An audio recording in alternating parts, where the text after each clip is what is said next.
It is called a volt microscope, designed to support teaching and learning of life and environmental sciences at startup and advanced levels. And what we did was to reinvent the existing microscope, make it smaller, portable, make it in a way that students can easily have access to it, researchers can have access to it, and do their researches quickly. So with the volt microscope here, you can realize that you can easily take a slide and place it upon the lens and immediately be able to magnify the slide to 1000x. You can also take pictures of it. You can also make a video, and we've built in a mic in it, so you can also record, and whatever you record becomes a video which you can send to your students via WhatsApp or the email. You can also use it on a mobile phone as well as on a PC. You can also project it, and you can take any of these samples and take a picture of it and send it to your Microsoft Word or PowerPoint. With this, it will make access to lab equipment easy, affordable, and it will also democratize science across Nigeria. The Africa Center for Excellence in Phytomedicine Research and Development, University of Jos, equally brought in contribution to this year's Technology and Innovation Expo. The center has swiftly responded to the COVID-19 pandemic by researching into the cure for the virus and developed 2 sets of tea to combat the health menace.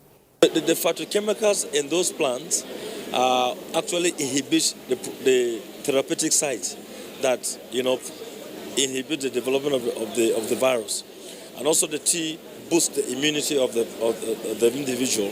So when the immune is very, very superb, it can fight any infection generally. We will have the mushroom. The mushroom is another protein source. We have our mushroom, which has been certified, have been listed by NAFDAC. This is the mushroom. We have the powder form. We also have the dehydrated form, which is like this. Mushroom is good, has a lot of vitamin D, can also combine with zinc to fight COVID. And mushroom is good hypertensive, as a hypertensive remedy. These, among other thousands of innovation and inventions on display at the 5th edition of the Expo, signals Nigerians' readiness to be creative and innovative and also embrace science and technology. The gap now is the low rate of converting these research findings to products and services for Nigerians, and this is where commercialization comes to play. And these inventors and innovators are advocating the intervention of venture capitalists and other investors. We are being joined by NTA's science correspondent Justin Bemwi to tell us more about the exhibition. Hello, Justin. Welcome to the correspondence. Well, thank you so much for having me here. My pleasure. Tell us, the 5th edition of the Technology and Innovation Expo 2021, what makes it different? The Technology and Innovation Expo has been a unique and valuable program, that brings science, technology, and innovation to the doorstep of Nigerians. Okay. It brings together researchers, innovators, inventors, as well as investors, Okay. brings them together. It's like a convergence point. Like a one-stop shop. Exactly, Yeah, okay. exactly. Okay. And the sole aim is to commercialize research findings, to convert these research findings to products and services that are needed by Nigerians, and not just Nigerians, also outside Nigeria. Okay. As you rightly said, this is the 5th edition. It all started in 2017. Okay. And, it's a program that is designed to ensure that the Nigerian economy goes away from entirely depending on resources, but to start depending on, knowledge-based and innovation economy. Yeah. And this time around, as you asked, what was so unique about this, inventions there, exhibitions there were clearly demand-driven. Okay. When I say demand-driven, at this point, like 70% of innovations there that were on display were like a response to the COVID-19, the present challenge we have now. You know, most of the inventions were to take care of the non-pharmaceutical measures, like some mechanisms to see maybe hand washing machines, sanitizers, and some other health solutions, Okay. But basically, it was targeted towards demand-driven innovations. Okay, you talked about, NAFDA providing remedy for desertification. Can you tell us more about that area of innovation? Yeah, the National Biotechnology Development Agency, that's NAFDA. Yeah. They brought so many innovations there, but one of the innovations there that captured my interest was the tissue culture technology. They said this is a technology that is used to replicate a plant very easily, But this time, this technology has been there, but they went a step further by applying this technology to take care of desertification. Desertification has been one stuff bedeviling the country, deforestation, also having its attendant climate problems. So what they did was they intend to multiply indigenous trees. Okay. They were so particular, indigenous trees. There are particular areas in the country which have their own peculiar species of trees and all that. So at these places, what they intend to do is, if this technology is applied, indigenous trees and shrubs at these places can be replicated and then, planted back as a result of the felling of trees that has been an experience. And so far, I went further to find out how far have they really implemented this. And they said they have begun collaboration with one company, which they have, started multiplying yam seedlings, to distribute to farmers. Okay. And they have so far they try as much as possible to replicate or produce yam seedlings like 1 million to farmers. And so far, that is the success story they have from this application. Okay, Technology and Innovation Expo usually provides a platform for all these exhibitors to showcase their talent and whatever they have. Tell us, how is the experience? Like, how is, let's say, Nigerians, how are they accepting this? Yeah, the acceptance, the response has been so positive. Okay. Why do I say so? This is the 5th edition of this expo, and, as the years, goes by, all this while, the level of attendance, these people come in, these researchers, these inventors, they come from all over the country, from 36 states. We have researchers, we have research institutes coming, we have private inventors coming, we have innovators coming, we have as even to the level of secondary school, junior secondary school students, senior secondary school students, all of them coming with that zeal, with that passion to showcase what they have or what they can, show to Nigerians. And so far, like for the one of this year, we had nothing less than 2,000. We had nothing less than 2,000 exhibitions or exhibitors rather there. So it now goes a long way to show that Nigerians are really embracing this program. Okay, the challenge with such innovation is that of commercialization. Though from what you have said, most of the innovations were demand-driven, meaning that they are readily available markets, or people are already waiting to put them into use. Exactly. For those that probably may not be that demand-driven, let's talk about the commercialization. How is government, trying to come in so that some of these innovations will not just go down the drain? Well, talking about commercialization, that has been a big challenge, not just in Nigeria, even in developed countries. Commercializing research findings, it's really dependent on the private sector. Okay. And so in Nigeria, the government has tried maybe use some policies, but as it is now, just as you rightly said, this research findings, the potentials for commercialization come in handy if they are demand oriented. And so there's what we call venture capitalists. These are investors who identify some of this, maybe in terms of science, in the science sector.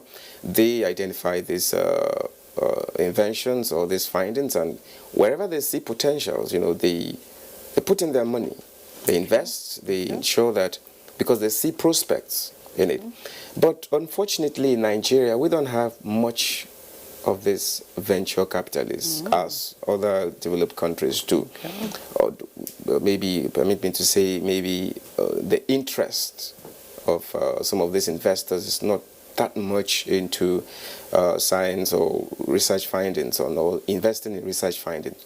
And so for that reason, even the Minister of Science and Technology rightly said what the ministry is doing right now is it's advocating for a research and development bank. This will now stand in where there are no enough venture capitalists. This research and development bank will be there to ensure that it finances research and development for commercialization. Maybe when researchers intend to further develop their researches to ensure that they are being commercialized, this bank will be there to provide funds and all that, where there is no venture capitalists. So, but it's still in the process. We hope that it comes up soon. Okay, which means there should be more level of awareness for all these investors, so that they look into that direction. Exactly. Ben, it's been a pleasure talking to you on The Correspondence. Thank you so much. We hope to have you some other time. Thank you so much. Thank you so much. You're welcome. Still talking digital economy, the information and communication technology ICT sector has enabled several digital platforms and provided viable job opportunities for many, whilst contributing immensely to the growth of the economies of nations, including Nigeria.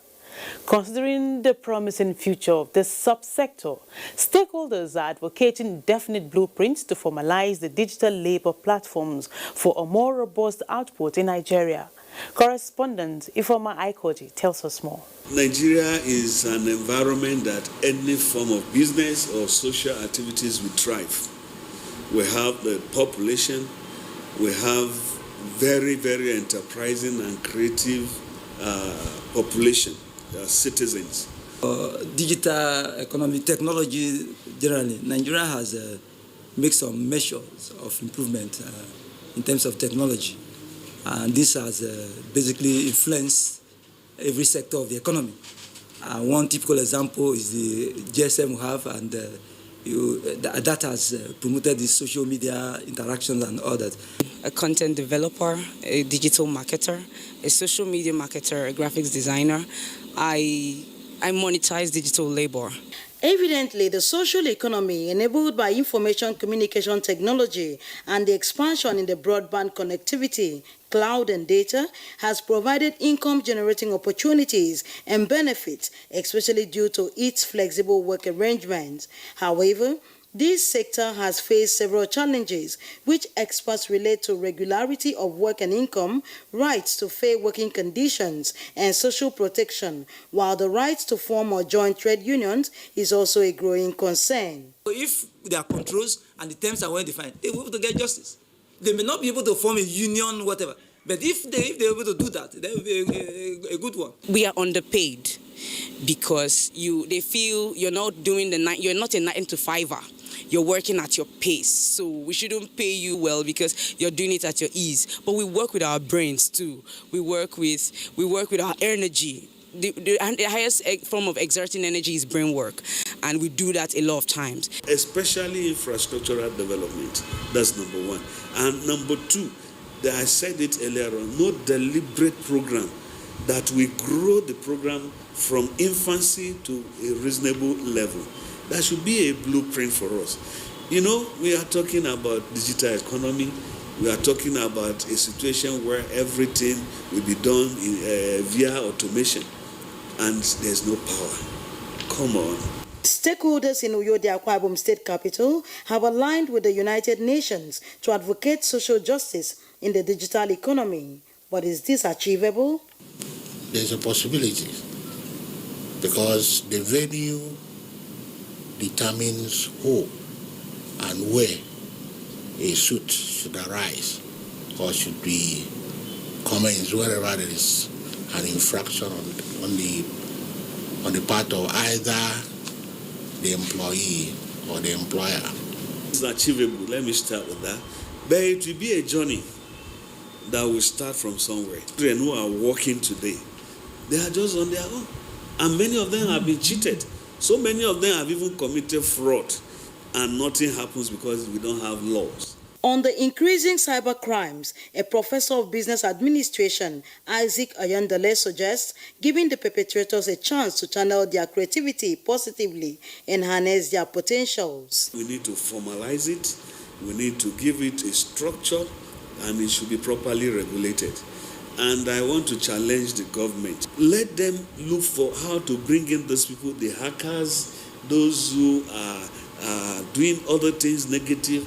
If you call them, encourage them, engage them, give them reasonable remunerations, these people will turn this weakness to become strength. Digital economy is the future.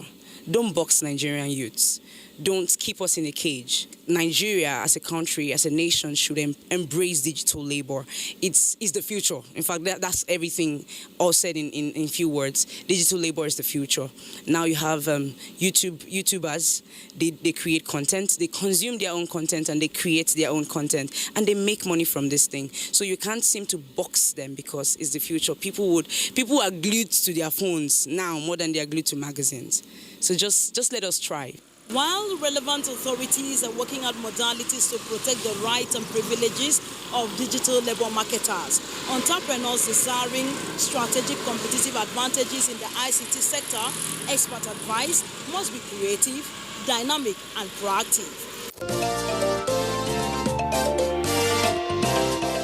No doubt, Ifoma embracing digital economy and digital labor has become necessary for the nation. Many thanks, Ifoma.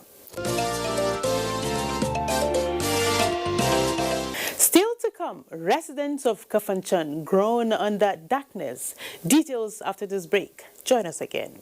The coronavirus, also known as COVID-19, has been declared by the World Health Organization as a global pandemic. While clinical trials are ongoing for a vaccine and a possible cure, there is no known treatment for the coronavirus. Nigeria has recorded some of these cases, and people are advised to take these preventive measures to keep themselves safe and contain the further spread of the virus. Wash your hands frequently with soap and water, or use hand sanitizers all the time. Maintain social distancing. Avoid touching your eyes, nose, and mouth. Practice respiratory hygiene. If you have fever, cough, and difficulty breathing, seek medical care early. Do not panic. Stop the spread of unconfirmed news. Follow the official government news outlets and report all cases immediately. This message is brought to you by the Nigerian Television Authority, NTA, Africa's largest television network. These days, people get their news and information from more media sources than ever before. Some of the news and information given are fake, unverified, doctored, and manufactured to create confusion, stir disaffection, and cause disunity. Before you believe or share any news, ask yourself, is this real? Is it from a credible source? Is it verified or verifiable? Fake news is dangerous. Whether you do it for fun or for political gains, real people can get hurt. Fake news, don't create it, don't spread it. This is a public service announcement from NTA.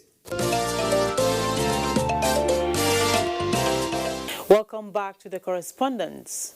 For the past 2 months, residents of Kafanchan and adjoining communities are out of electricity supply, following threats of vandalism of equipment by youths who protested tariff increase.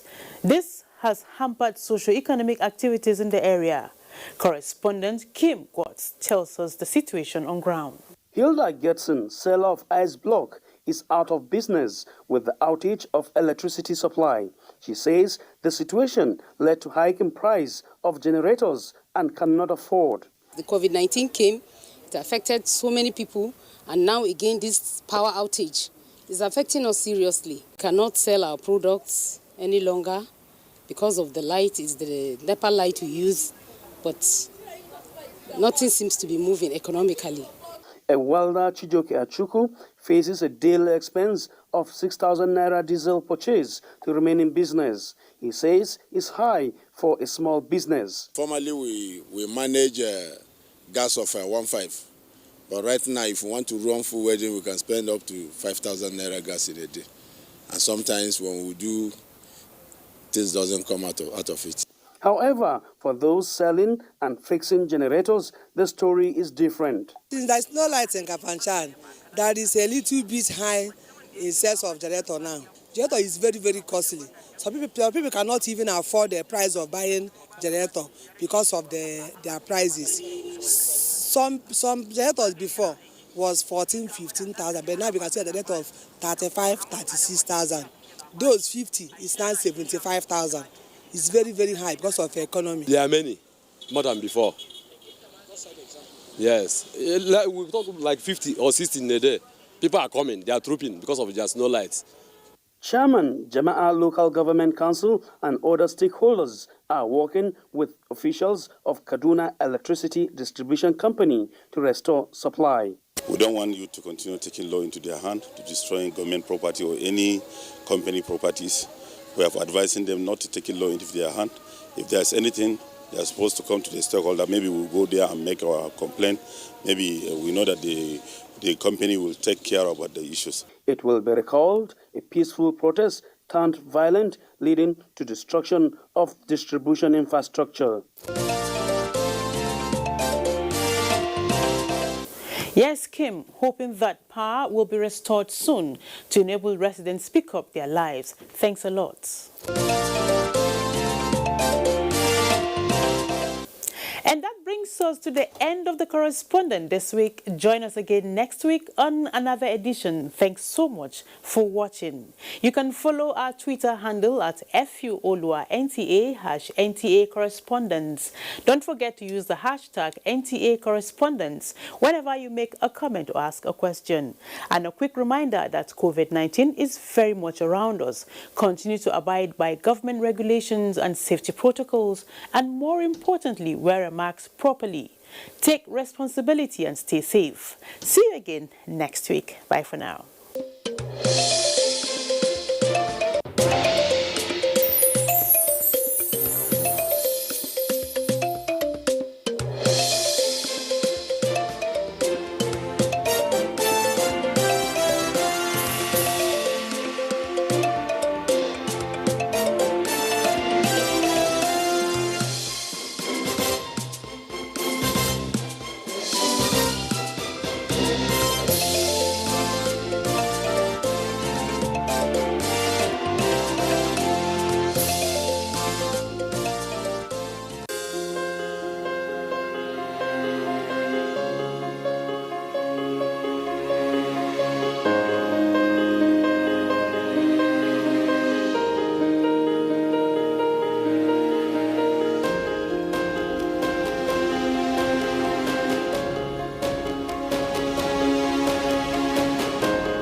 This vaccine is safe, and it has been certified safe and usable by NAFTA.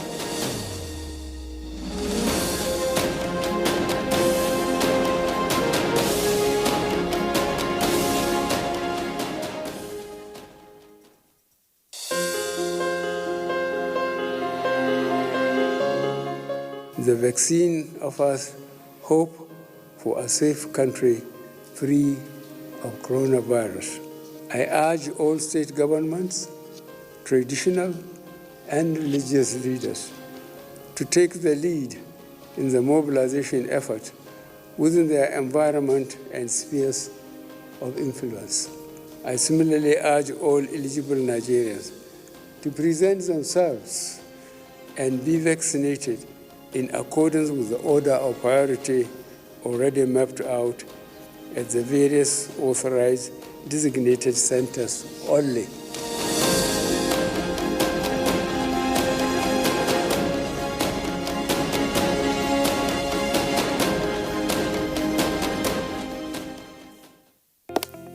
Although social media as a channel of communication is inherently harmless, it becomes harmful and damaging when used without discretion and thoughtfulness.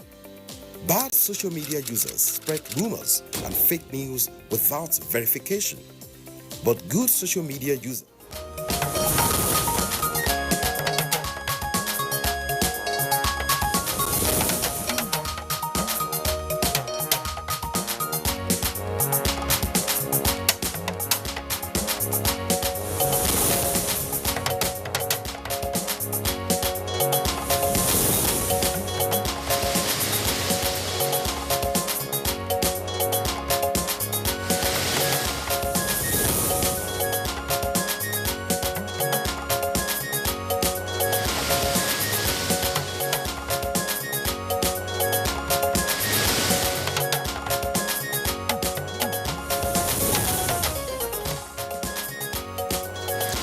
Over 80 billion naira approved for infrastructure projects in the Federal Capital Territory.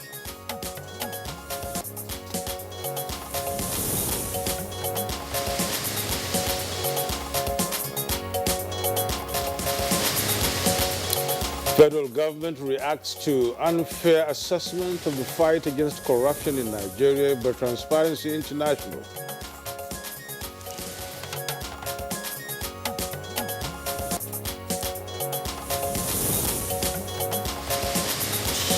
Senate passes National Agricultural Development Fund Bill.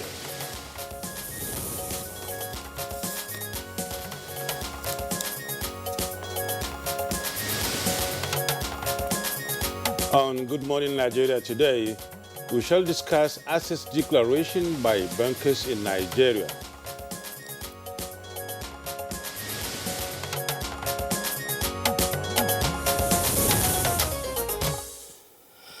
Now, bank employees across Nigeria have until the 1st of June this year to submit their assets declaration forms.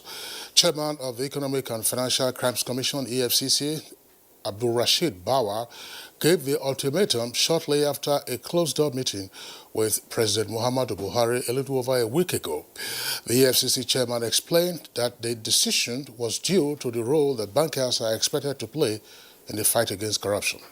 And Bauer says the EFCC is expected to ensure compliance to the Bank Employees Declaration of Assets Act 1986, and this, he hopes, will block some loopholes being exploited by unscrupulous persons who engage in money laundering and illicit financial flows. Well, there are a number of implications arising from the non-declaration of assets by bank employees after the deadline given already by the EFCC chairman. One of the consequences, of course, is a jail term upon conviction, as well as forfeiture of those assets beyond and above the legitimate income and provable earnings of such bank employees. There are other aspects of this particular legislation which we shall be examining in our first topic on Good Morning Nigeria today. We shall also be taking a look at a payment system already introduced by the Nigeria Interbank Settlement System, NIBSS. The new system is known as NQR Payment. It is an indigenous, payment system powered by the NIBSS on behalf of the financial services industry in Nigeria. Those are outlook for today. Welcome to Good Morning Nigeria. I am Yusuf Nadab Usman. Thanks for joining us. And I'm Kingsley Osadolo. I join my colleague Nadabo to also welcome you to the program, reaching you live on a network service of the Nigerian Television Authority. And as usual, we have our complimentary segments, including the newspaper review, business news, and others. But for now, let's join Jubono, that is, for the morning news. Good morning, Anne. I'm getting mixed up about you there. Sorry about that. No problem. Good morning, Nadabo and Kingsley. Good morning, Nigeria. The Federal Executive Council has approved over 80 billion naira towards the construction, expansion and rehabilitation of various infrastructure projects in the Federal Capital Territory. Also approved is the procurement of transformers for enhanced power supply in parts of the country, as well as fertilizers as part of government intervention for sustained agricultural production in the northeast. The upward review of the contract sum for the extension of the Inner Southern Expressway, starting from the CBN right through to the behind the diplomatic quarters, busting out at the massive roundabout at Nnamdi Azikiwe Expressway, continuing towards the expressway that is popularly known as road leading to Galadimawa. So that's a 10-lane project. The Minister of Information and Culture, Lai Mohammed, has formally reacted to what he calls the unfair assessment on the fight against corruption in Nigeria by Transparency International, saying the report it released recently is not a true reflection of the prevailing situation under the presidency. This was while addressing journalists after the meeting of the Federal Executive Council. We take this rating seriously, so we actually went and analyzed the ratings, and we found that there's been some gaps. Either we have not forwarded enough data, or they have not, analyzed. And the federal government has taken another bold step in building the resilience of communities affected by years of insurgency in Yobe State through the rehabilitation and construction of Buniyadi Damaturu Gashua railway line. This is expected to enhance socio-economic activities along the Eastern Railway Corridor. Can transfer his own goods from here to Gashua, from here to Damaturu very easily. Building a new one from Gashua, I think it's a very welcome development. This will open up our local areas. The Senate has passed the National Agriculture Development Fund Establishment Bill. The bill is expected to aid in sourcing funds to assist farmers and ensure sustainable agricultural development in Nigeria. Government's commitment to make agriculture the mainstay of our economy. It is only right to make enabling laws for the purpose of providing sustainable funding for agricultural development in Nigeria. When we talk about farmer association, means we added livestock, fisheries, poultry, all together. This is one bill that can transform the economy of Nigeria. This is one bill that can provide employment opportunities for Nigerians, especially our youth. An Economic and Financial Crimes Commission Act has passed second reading on the floor of the House of Representatives.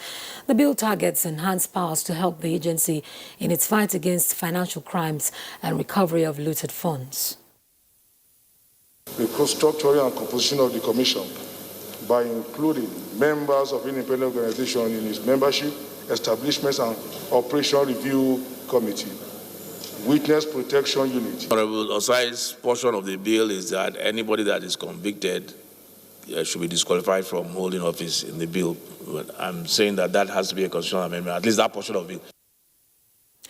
A bit on health now. As Nigeria joins the rest of the world in marking the World Tuberculosis Day, experts express concern that the world is running out of time to act on the commitment made by world leaders to end TB by December 2022.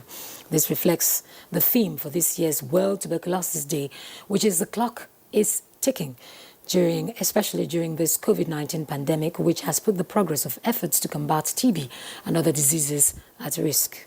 Low TB case detection remain a major challenge in the TB control efforts in Nigeria, with the country only detecting 27%. Engagement plan we have now scaled up to all states. This has demonstrated incremental value to TB notification. And 96 new COVID-19 infections have been recorded in Nigeria in the last 24 hours, bringing Nigeria's caseload to 162,178.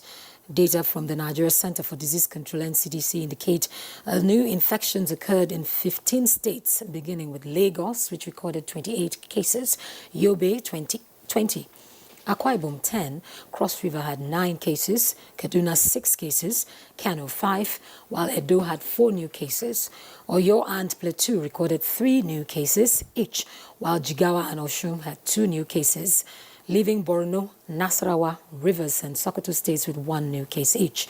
So far, 162,178 cases have been confirmed, while 148,726 COVID-19 cases have been discharged, and the death toll is now 2,031. Well, that's the morning news. Good Morning Nigeria continues with Yusuf and Kingsley after the break. Thanks for watching.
Contemporary times require practical skills to remain competitive and relevant in your organization. Therefore, take advantage of NTA TV College short proficiency courses to sharpen your professional skills. Basic Broadcast Accounting and Auditing. Date 19th April to 30th April 2021. 2 weeks. Audio Engineering, Operations and Maintenance. Date 19th April to 23rd April 2021. 1 week. Protocol, Event Management and Public Relations. Date 3rd May to 14th May 2021. 2 weeks. Intermediate Camera Operation Techniques. Date 17th May to 11th June 2021. 4 weeks.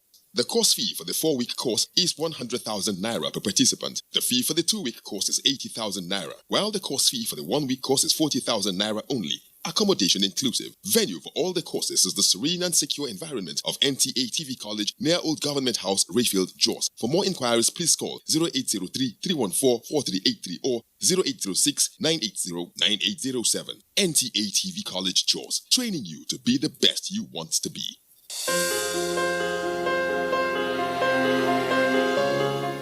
The vaccine offers hope for a safe country free of coronavirus. I urge all state governments, traditional and religious leaders to take the lead in the mobilization effort within their environment and spheres of influence. I similarly urge all eligible Nigerians to present themselves and be vaccinated in accordance with the order of priority already mapped out at the various authorized designated centers only.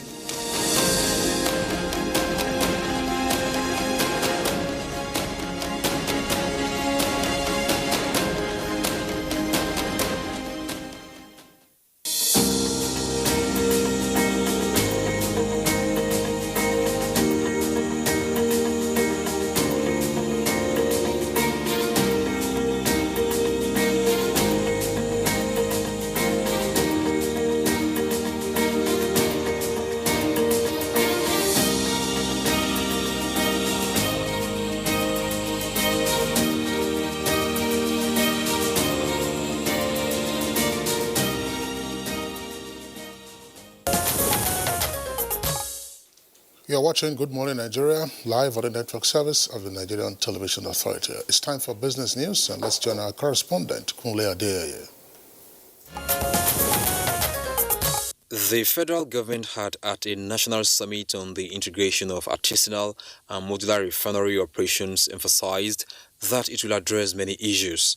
Lending credence to this, Senior Special Assistant to the President on Niger Delta Affairs, Ita Enang, said accommodating the operators will address many challenges in the sector. He remarked that its economic gains will trickle down to every sector of the economy. What we've also agreed is that if we are able to refine in country, we should be able to reduce the price of petroleum products, because what is the element of the cost of petroleum products? The cost of the vessel, the cost of the shipping, the cost of the charges at the port, import, export, Nigerian Port Authority cost, NIMASA cost, the landing cost, export cost, and all that, demurrage and the cost for PPRA.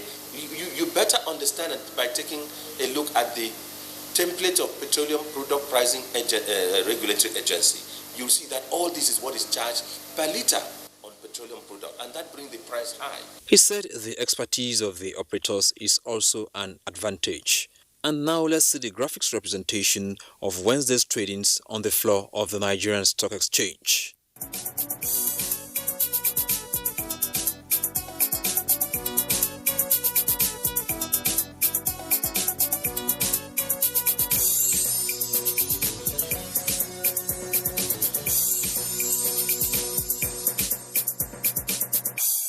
With business news, I'm Kunle Adeyeye. Many thanks, Kunle. Up next is the newspaper review.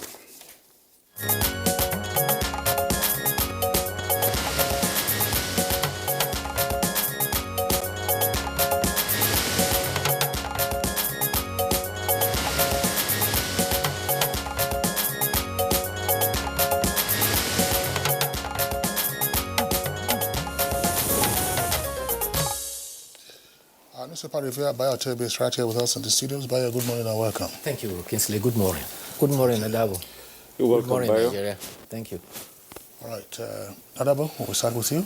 All right, so let's look at the Nation newspaper this morning. And on the front page, you have just above the masthead, we have no rift between Buhari and Tinubu, says the presidency. He remains strong ally.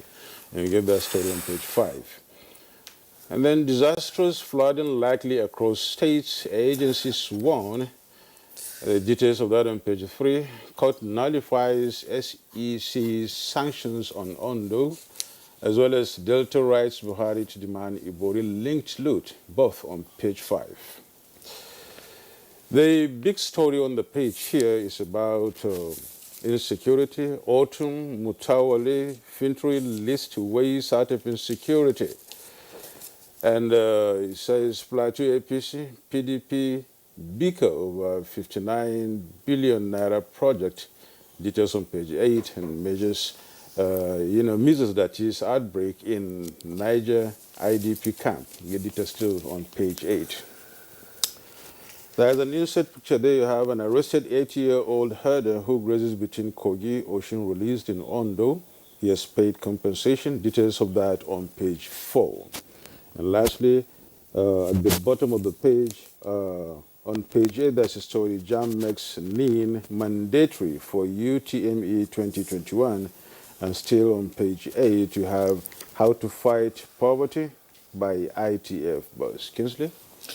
All right, we'll take a look at the Punch newspaper. Above the nameplate of the Punch, petrol imports gulped 2.11 trillion naira in 2020. That's according to the National Bureau of Statistics. Details on page 17. Buhari and Tinubu reported rift, handiwork of mischief makers. The story is according to the presidency. Devastating floods loom. NISA warns government and citizens. NISA is a hydrological services agency. That's on page 18. Kaduna students clock 2 weeks in kidnappers' den. And parents panic. That's on page 2. This story says Otom petitions IG over assassination attempt. And IG Adamu assigns probe. Benue governor presents petition to police chief in Abuja after villa visit. Adamo assigns investigations to Force Intelligence DIG Tijani Baba. Headers took up arms because nobody listened to their grievances. That's according to Gumi. And then below the photographs there on the front page says, magistrate bows to pressure, frees lawyer jailed for contempt. Magistrate bows to pressure, frees lawyer jailed for contempt. That's page 25. Baya, we discussed this yesterday, remember? Yeah. Yes. Kano reinstates Owando board sacked by SEC. Kano court reinstates Owando board sacked by SEC. JAMB plans June 5 exams, begins registration, and makes NIN mandatory. And then right at the foot of the front page, Matawale pleads with federal government to hold talks with bandits. Driver and 3 others abducted from Abuja homes, and gunmen demand 50 million naira. That's on page 13. The abduction reported there on page 13 is in the Kuje local council area council of the Federal Capital Territory. Bio. Yes, indeed, Kinsley. The report says that the abduction was of 4 persons in an area called Kiyi, which is in Kuje area council. You'll recall that Kuje has become very notorious for kidnapping in the Federal Capital Territory in most recent times. And the 4 persons that were taken include a staff of the FCTA, a taxi driver, a technician, and a motorcycle rider. And the kidnappers are demanding 20 million for each of the 4 persons. Meanwhile, a spokesman for the FCT Police Command, Miriam Yusuf, says that an operations rescue team are on the trail and has been launched to rescue them. The newspapers recall that there has been over 30 abductions in the Federal Capital Territory in the last 3 months. Talking about the magistrate court, say too, the magistrate has approved an order discharging the lawyer of contempt. An application was brought before the magistrate to set aside his order, and therefore he signed a warrant to secure the release of the lawyer. Well, lessons must have been learned from both sides. It is discourteous when a judge is delivering a ruling for any counsel to interject. However, the authority of contempt of court, authority and responsibility has to be weighed with a lot of discretion. Otherwise, there's a tendency to undermine that authority. Be that as it may, there's been warning, and they say to be forewarned is to be forearmed. Nigeria Hydrological Services has given this early warning. There is impending devastating flood this year, 2021. And guess what? The Director General of the agency, Clement Inze, says that Nigeria will be taking in all the flood water that is coming from all the 9 nations where River Niger flows from Futajalon, and Nigeria being the basin will have the deluge of flood. And therefore, he has warned that the geographical location of Nigeria, being the downstream for the Nile states, impends disastrous flooding. And what is the warning signal? He has warned that all drainages should be cleared for systems and canals, which will improve the hydrological conveyance of surface runoffs, which will remove refuse and weeds and floats on water channels and river runoffs, particularly to those living along waterways and those who are living in floodplains. This is the time to evacuate. We shouldn't wait until when the flood water comes, then we start to relocate. He says that the rains will peak and will be very high, and the flood can be devastating. On the front of the, lest we forget, COVID-19, well, 96 new cases yesterday. Cases are dropping in 15 states of the Federation. Lagos, which had the highest, this time had just 28. Total so far is 162,178. We have lost 2,031 of our compatriots to COVID-19. 148,728 have been discharged. Presently, there are 11,421 still undergoing treatment. Infections are still available. Yes, vaccinations are here and is ongoing, but we still have to stick with the non-pharmaceutical measures to ensure that we protect ourselves. The other story of interest is Southern senators of Nigeria in the National Assembly have resolved to work towards the unity of Nigeria. The resolution came when the Deputy Senate President introduced Mr. Senator Okoyemi Bamidele as the chairman of Southern Senators Forum. He declared, "We are united, both Northern Senators and Southern Senators. We have resolved that, notwithstanding the challenges facing Nigeria, we support all in a united Nigeria." Senator Bamidele also pledged to use the platform to manage our unity in diversity. And he says that we will strengthen the unity of Nigeria that we have all as senators promised to uphold. There is a proposed amendment to the Police Act, which was passed last year, 2020. The proposal now for a Police Act 2021 is proposing 7 levels of authority within the police. And that is to say, you are going to have the zonal headquarters, the force headquarters, the zonal headquarters, state commands, training institute, area commands, divisional police headquarters, and police stations. And the level of authority that is proposed now is that the zonal headquarters shall now have budgetary control and authority, and shall take key decisions without necessarily waiting for the Inspector General of Police. Section 6, 9, and 10 of the proposed amendment proposes that Zonal Security Advisory Council shall be available, just as they will have State Security Advisory Council. However, the composition is very worrying in the sense that while the State Council for the Zonal Council will comprise council membership shall include senators from the zone, speakers of the State Assembly in the zone, all security agencies, civil societies, traditional councils, business community, local government chairmen, faith-based organizations, representatives of zone in the houses of assembly. Now, the preponderance of politicians in this council is very worrying, because one of the critical institutions that has undermined policing is politicians. I don't know, Honorable. What is the purpose of this amendment? What is the purpose? I mean, let's take a look at it, because part of what you just indicated now says to grant relative financial autonomy to the zonal police commands. In terms of structure, we already have the structure. Yes. We already have the structure. I think it was the administration of General Ibrahim Babangida that created the zones of the police throughout the country. And we have no fewer than 11 of such zones now in different parts of the country. And 13 from this proposal. All right. What we have at present, yes, we have 11 or thereabout.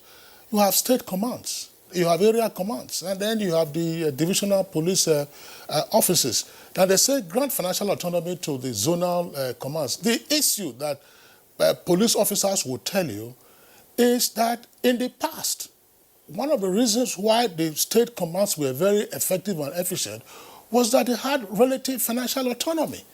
They had their own budgetary allocations, they had their money. They didn't have to be making requisition for stationery or for one item or the other to the force headquarters in Abuja. What is wrong with restoring that? Do you need an amendment to the Police Act that was passed only some months ago before you can effect that? If these are just issues of financial control, what is impeding the allocation of funds to state police commands? When you allocate funds to state police command, allocation doesn't mean that the money goes to your pocket. You have to account for it. Well, that is why there is accountability. If a police command says that this is what we need, let's give an example. Policing in Lagos, of course, is more expensive than policing in some other parts of the country. Yes. So the Lagos State Police Command will draw up its own budgetary will draw up its own budget and go to and defend that particular budget, either before the force headquarters or even before a committee of the National Assembly, to say, look, this is what we want to do with our funds. And when those releases come, of course, you spend according to the sub-heads that have been approved for you. But what we hear is that for you to get one item, you have to apply to force headquarters before force headquarters will make the release to you, which is why you hear all these stories of we don't have operational vehicles, we have operational vehicles, we don't have fuel, we don't have stationery. Officers don't know what to do because they are hamstrung, and they, of course, they now have recourse to all kinds of means and sources. So if the issue is to grant financial autonomy to ensure the efficiency of the state commands, State commands are very critical because area commands come under state commands, and then state commands come under zonal commands. That will be well worth it. Not to say that you want to go through the route again or have an amendment. You amend it, and then nobody obeys the provisions of the law. What happens? This time, the proposal here is trying to relocate that financial autonomy at the zonal headquarters. In other words, the zonal headquarters will prepare its budget for approval. Approval for the headquarters. Sorry, please. I understand what you are saying. What I'm saying now, Nadabo, is what is the financial accounting procedure now in the police force? How does the police force prepare its budget, and how does it disburse its budgets upon release of the funds or upon release of the allocations? That is a critical issue. It's like saying, look, NTA, you know the number of stations that NTA has. If every NTA station has to make a requisition to the DG, for instance, or to headquarters before they can move or do anything, I'm sure our viewers will not be watching us in most parts of the country. But I think all this have been decentralized in that very reformation. It has been decentralized in the sense that all of this, as you are asking, the zonal headquarters and the zonal commands have their own budget, which should be submitted to the force headquarters before being forwarded to the National Assembly for approval. And the same goes that comes to implementation and disbursement. It follows the same process. It doesn't. That is where the snag is. It flows up, but it doesn't flow down. It doesn't flow down. Yes. So that's why the amendment is there. Therefore, now, that's your question. A coalition of concerned security experts have challenged service chiefs and are already expressing worry. What they are saying that instead of them operating from Abuja, this coalition is saying that they should relocate to the area, the theater command. Sadly, the chief of army staff had been summoned to appear before the National Assembly. And the information was that he was at the theater ground directing operations. But the members of the National Assembly were angered because he has been summoned to come and he has not shown up. And so there is this ambivalence there. And this coalition are saying that the president, while decorating them, had given them 6 weeks to be effective. And up till now, as far as they are concerned, they are only rhetorics and they are not achieving results. And therefore, they are challenging them to relocate to the theater of crisis and give Nigerians results. Editorial? Briefly, there is an editorial here, please. What is it all about? No additional funds for lawmakers? Well, somewhere in the end, because they don't have much time. Well, briefly, the editorial is frowning at the fact that the National Assembly is raising that when appropriation was made, the exchange rate was 180 naira to a dollar. Now that it has gone 400 naira to a dollar, there is need to review the allocation of the 135 billion that was made to the National Assembly. And the editorial is saying that that should not be countenanced, that the National Assembly is becoming too extravagant as far as the editorial is concerned. And they are saying that this challenge is a challenge that Nigeria is facing. In fact, the editorial went overboard to speculate that the members of the House get 200 million as constituency allowance. Constituency allowance does not go to legislator. They are for projects that are meant to be supervised with the various constituencies. But the kernel of it all is that the National Assembly has enough, ranging between what the editorial says, between 5 to 20 million every month to every member of the National Assembly. And so they should not demand more from the national coffers. But that affects every Nigerian, as you said. So everybody's feeling the pinch, not only the National Assembly. Anyway, is that not the reason why they say tighten your belts? In tough times, they say, look, tighten your belts. So belt tightening should be for all. Everyone. For all. Exclusive. All if those who have big tummies, you have to trim the tummy. So the National Assembly should not agitate for loosening their own belt while those of Nigerians are tightened. Anyway, the facts are all there. Thank you so much, Bayo. Thank you so much for, the analysis you've done this morning. Thank you. It's all right. You're watching Good Morning Nigeria, and we shall now take a break. We'll be back in a moment. Stay with us.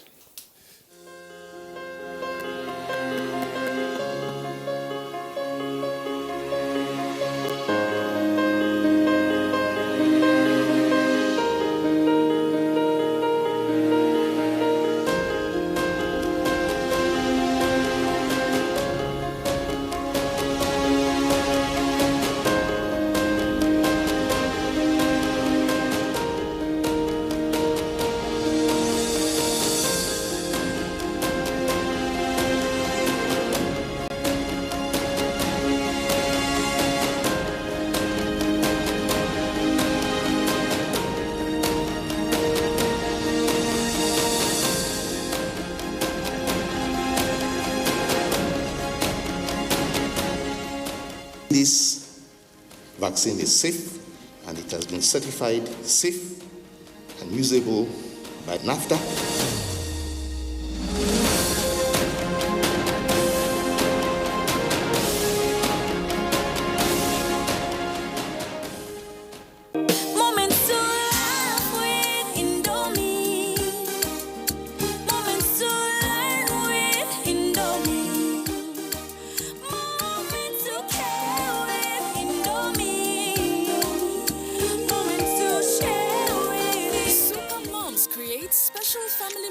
With your love. Celebrate these delicious moments with Indomie noodles. Indomie noodles, tasty nutrition, good for you.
Nigerian youths are about the greatest assets the country has at the moment. It is therefore not surprising that the administration of President Muhammadu Buhari is strategically responding to the yearnings of the youth through multiple projects and programs. Youth Entrepreneurship Support Years by Bank of Industry, the Youth Investment Fund by the CBN, and several other conditional cash transfer programs. Recruitment of 774,000 social workers, majority of whom are youths, and so many other projects that are beneficial to youths directly or indirectly. If the administration can do all this, definitely with a degree of patience and time, it can achieve more. Nigerian youths must come together to say no to terrorism, no to vandalism, and no to all disruptive tendencies. Hashtag Youth for Greater Nigeria. Pacifying the youths, unifying the nation.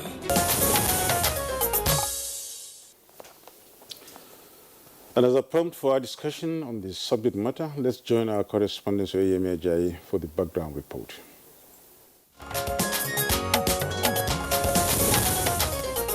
Section 1 of the Bank Employees Declaration of Assets Act 1986 makes it mandatory for every employee of a bank to make full disclosure of assets upon employment and annually in subsequent years.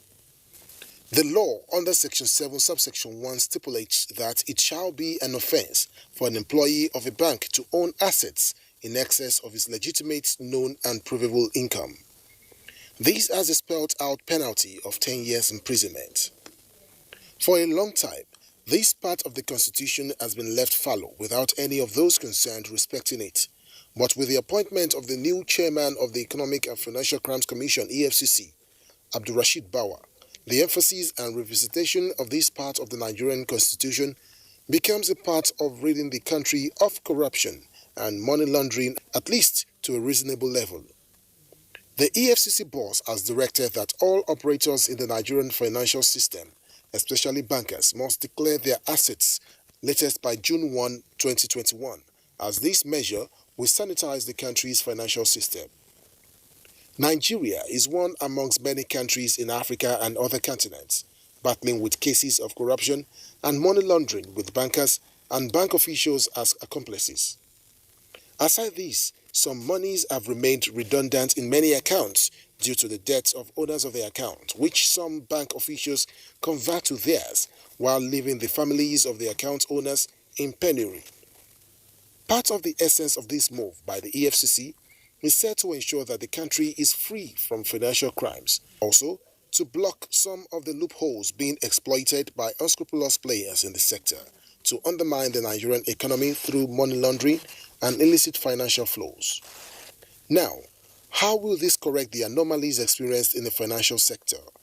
How far will this go in curbing money laundering and illicit financial flows in the country? These are some questions guests on NTA's Good Morning Nigeria will be answering shortly.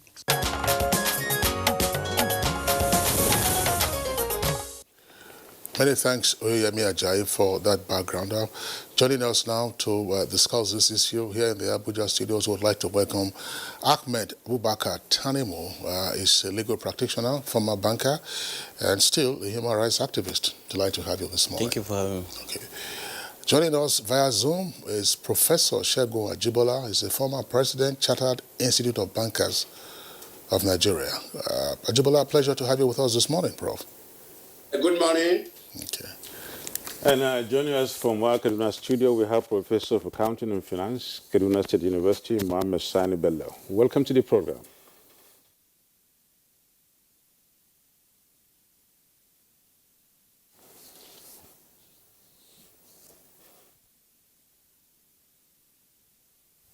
Good morning. Welcome. Okay. All right. We hope to be joined by another guest in the course of the conversation, Nadabo. Once we get him via Zoom, we'll also bring him on for this conversation. Let's begin with Professor Segun Ajibola, the former president, Chartered Institute of Bankers of Nigeria. Well, this piece of legislation has always been there. It was first enacted in 1986 under the military, effective in September of that year. But, of course, Nigerians are more familiar with assets declaration by public officers, that's to say civil servants, and those who work in MDAs, that's departments and agencies of government. Have bankers always been aware of this legislation? And if they were always aware, what, in your view, was the level of compliance? Bankers, to some extent, maybe let me start by saying that our own generation of bankers, when we joined the profession in the late 1980s, we were handed that particular form, which we completed and submitted. But somewhere along the line,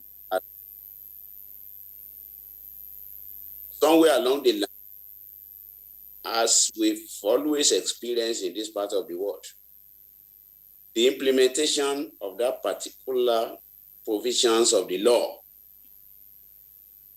was more or less abandoned.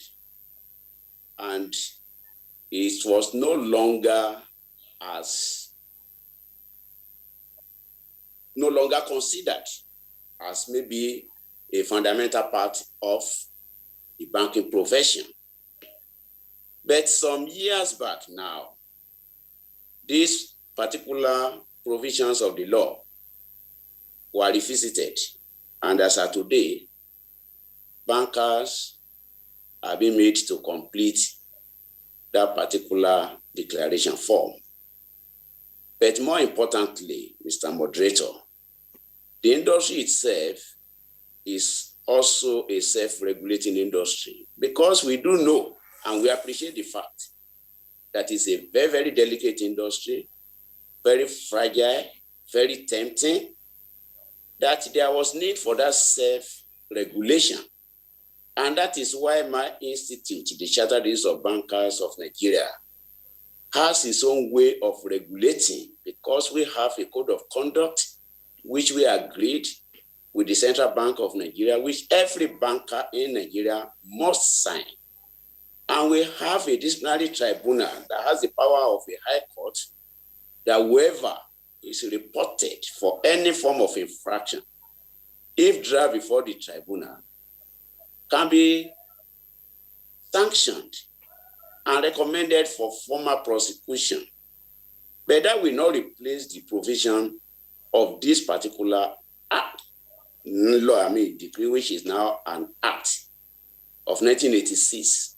The law is there, and the law is expected to be implemented. The provisions should be implemented.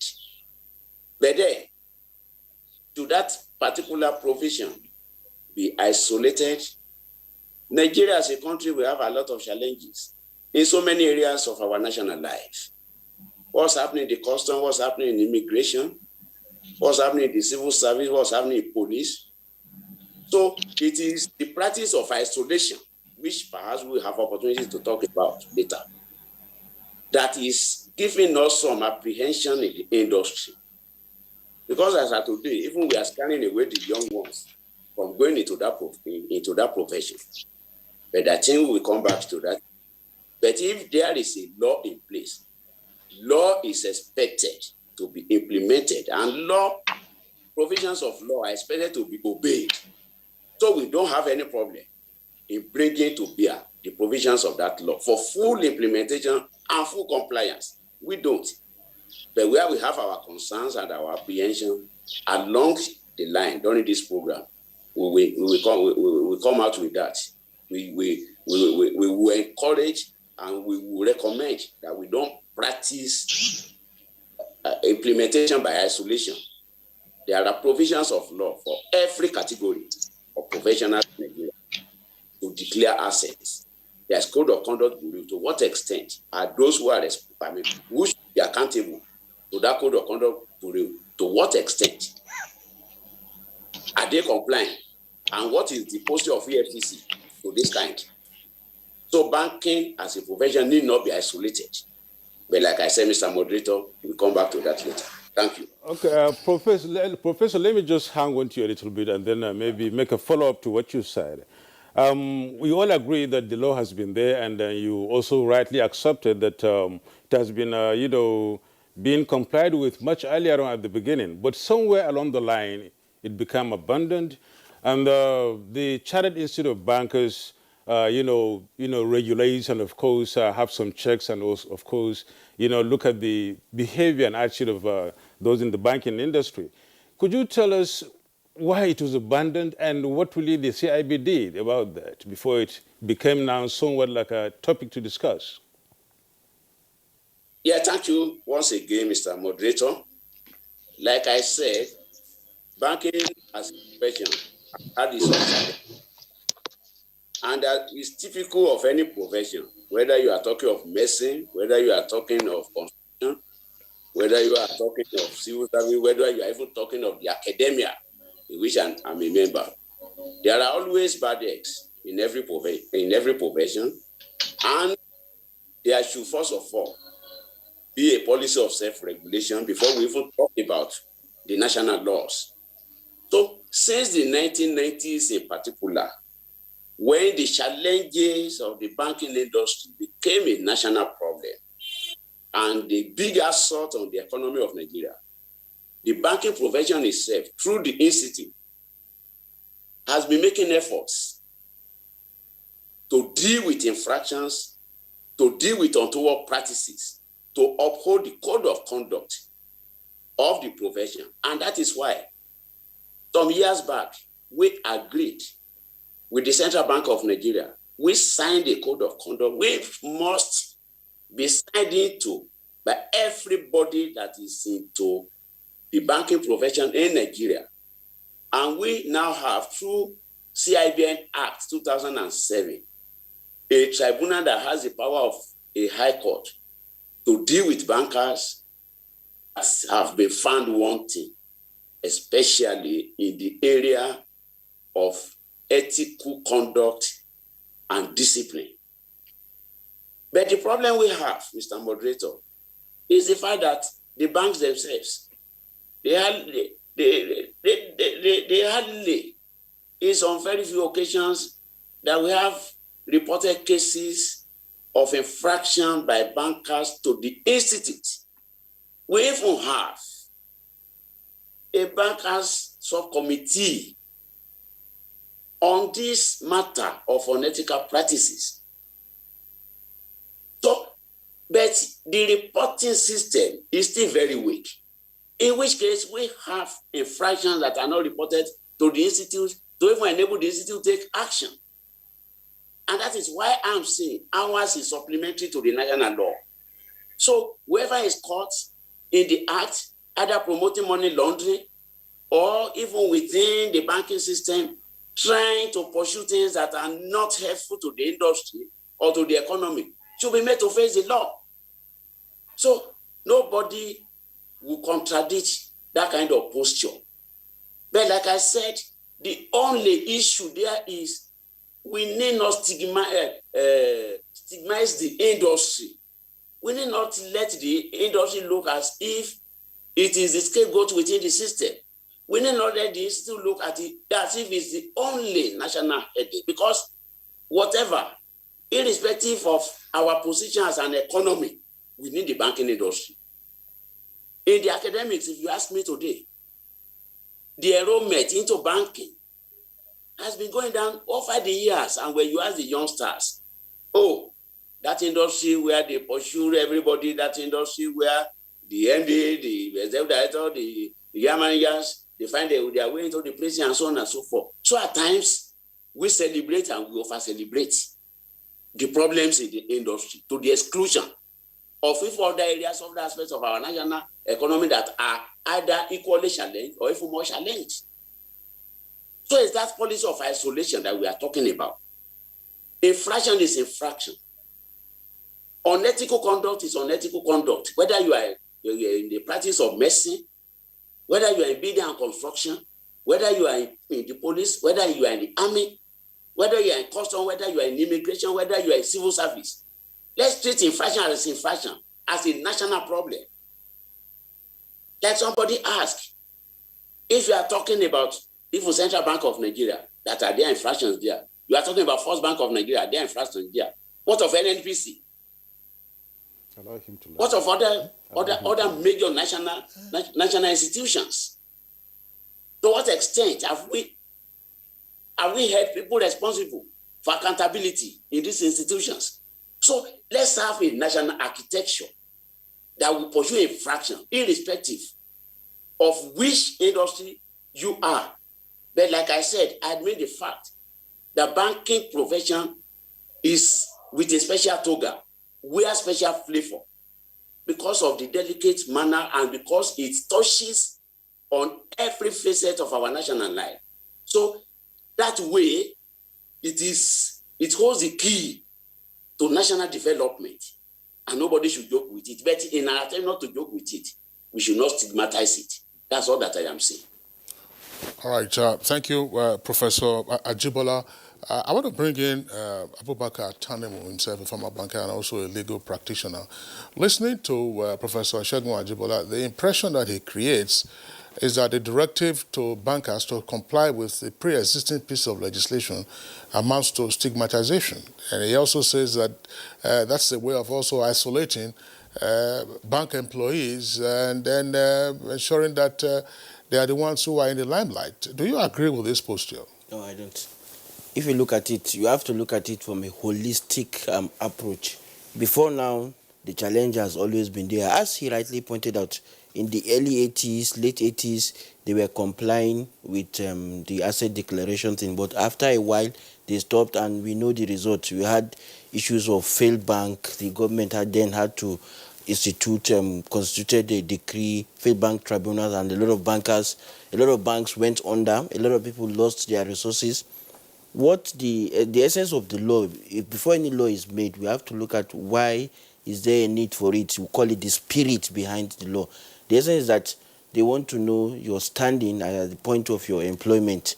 After maybe a series of years, what have you amassed in terms of legitimate earning? Is it commensurate to the lifestyle you are living? You'll be shocked that most chief executive officers of banks, they compare themselves like governors. They have convoys, they have chain of policemen guiding them. Their accounts, you see, apart from their salaries, their allowances, most of the transactions that they finance, some of them, which I can attest to, some of them are direct beneficiaries. So, and then if you are talking of fighting money laundering, what other better source do you need to go to for you to be able to contain money laundering than the people, the players in the sectors? If they've been doing it, I joined the banking sector sometimes around 2007, 2008. For the better part, I stayed close to about 9 years. I never declared any asset because we were never asked. That's the truth. And I've moved around like 3 different banks, were never given. And from time to time, I do, this law is there, there's a form. Why is it that nobody cares? Even the code of conduct, asset nobody is doing a follow-up to it. So the issue of stigmatization is not, we shouldn't over-sensationalize it. The fact is that you are being given your salaries, and the salaries ordinarily should be adequate, but an average banker, even from the earliest point of their calling, they don't live within their means.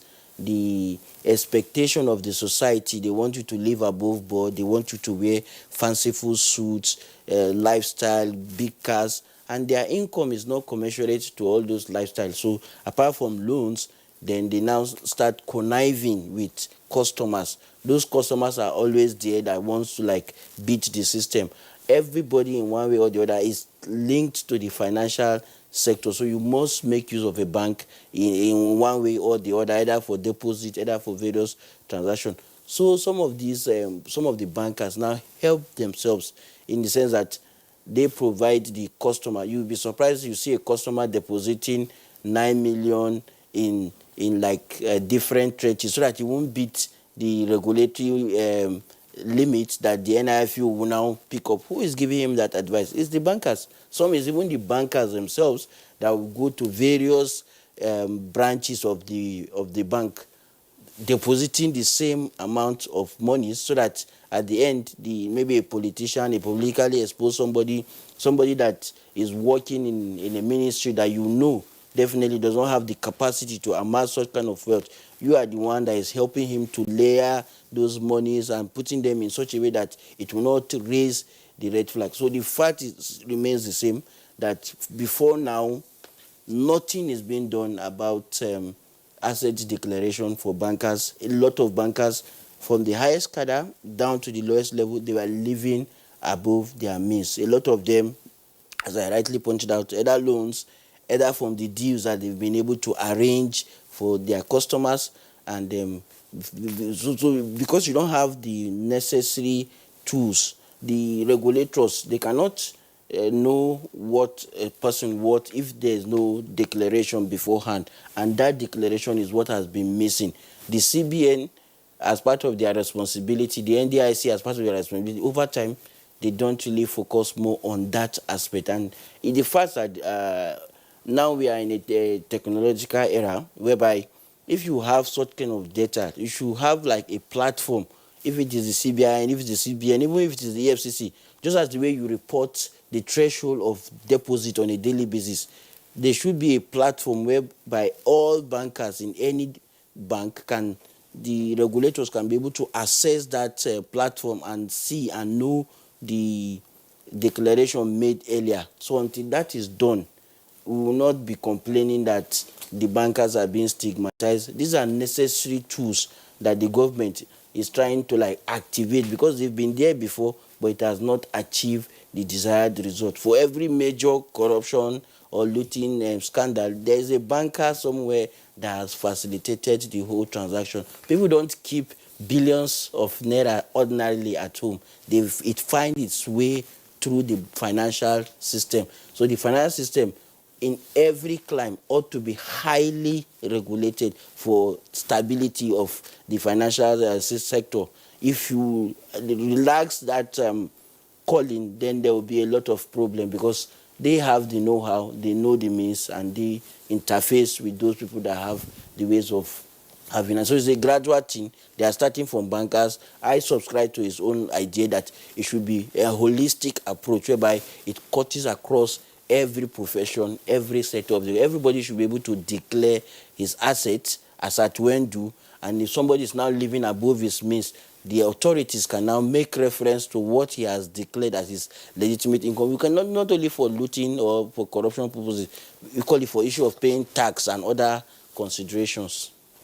Well, thank you so much, Ahmed Abubakar Sanimu. Good enough you are out of the banking system, and that's why you're talking like that.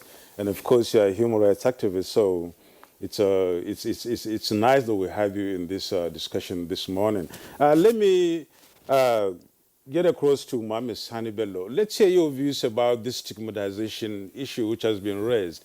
We are not saying that it's the prof that raised it alone, because going through the papers and going through the media, one could have read or should have read that some of the associations in the banks and the unions in the banks have been kicking, or rather a sort of, complaining about this very directive from the EFCC.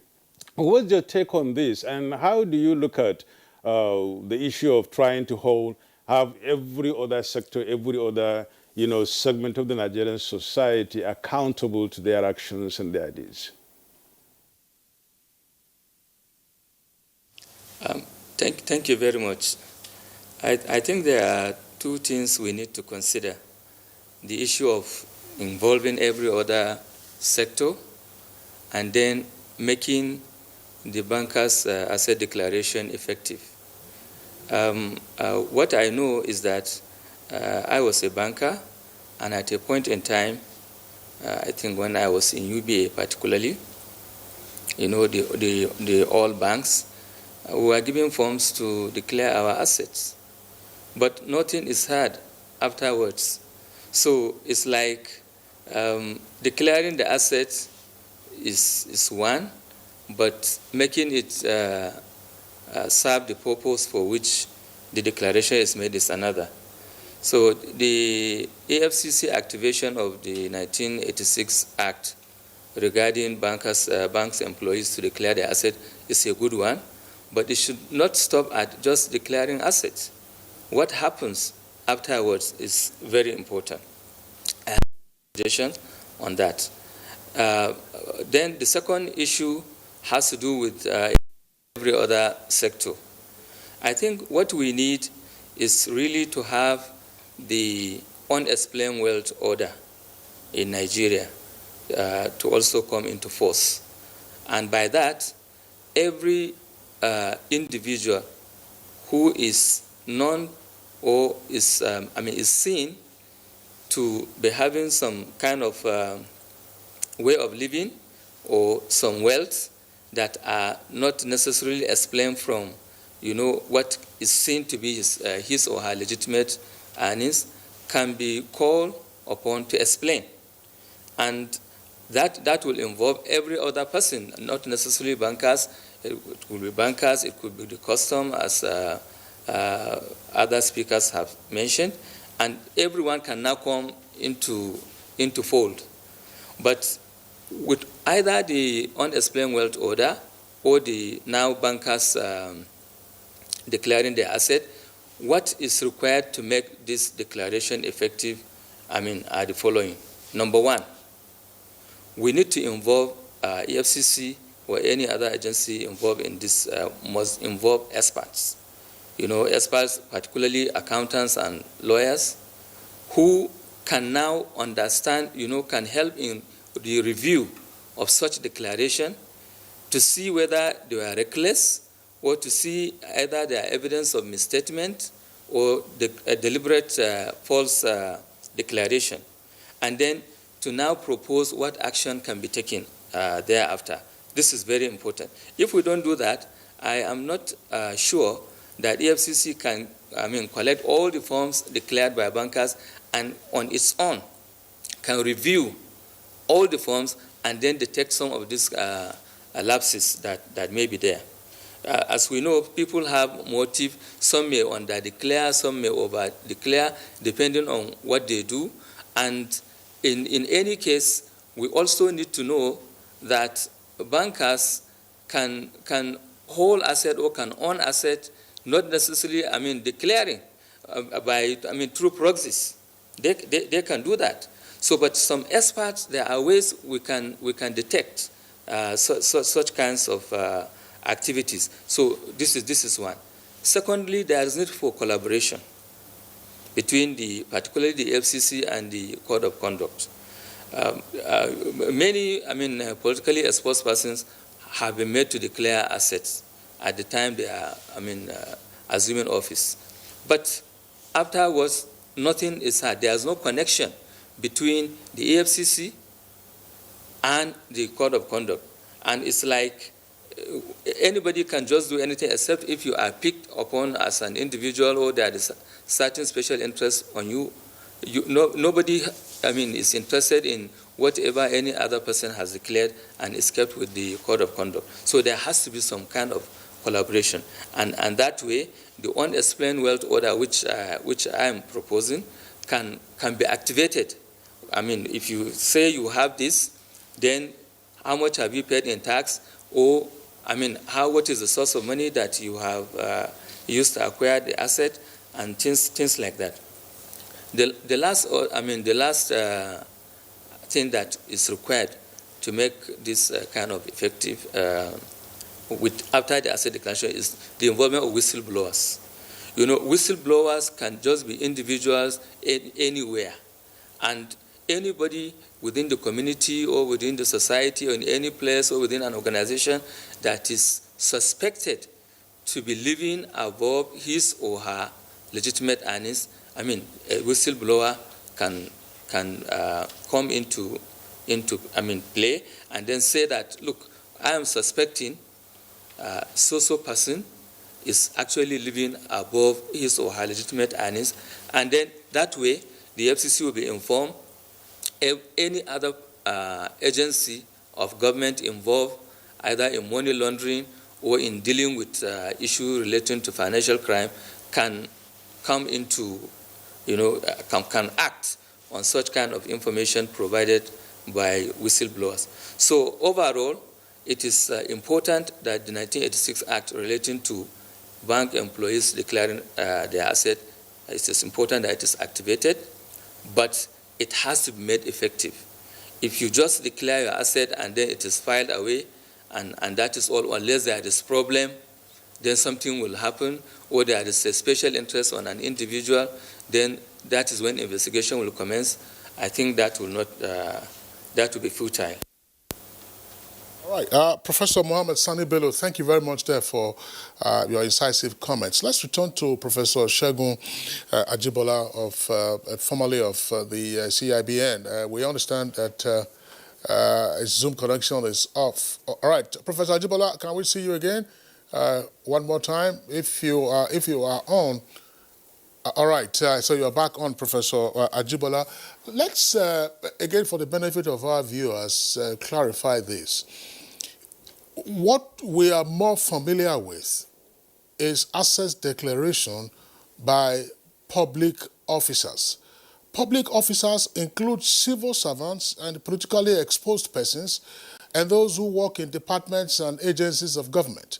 They are required to declare their assets every 4 years. Now, for political office holders, upon their appointment or upon their election before they assume office, they are supposed to declare their assets, and upon their exit, they also make another declaration. And this declaration is not a trivial thing, by the way. It is done on oath.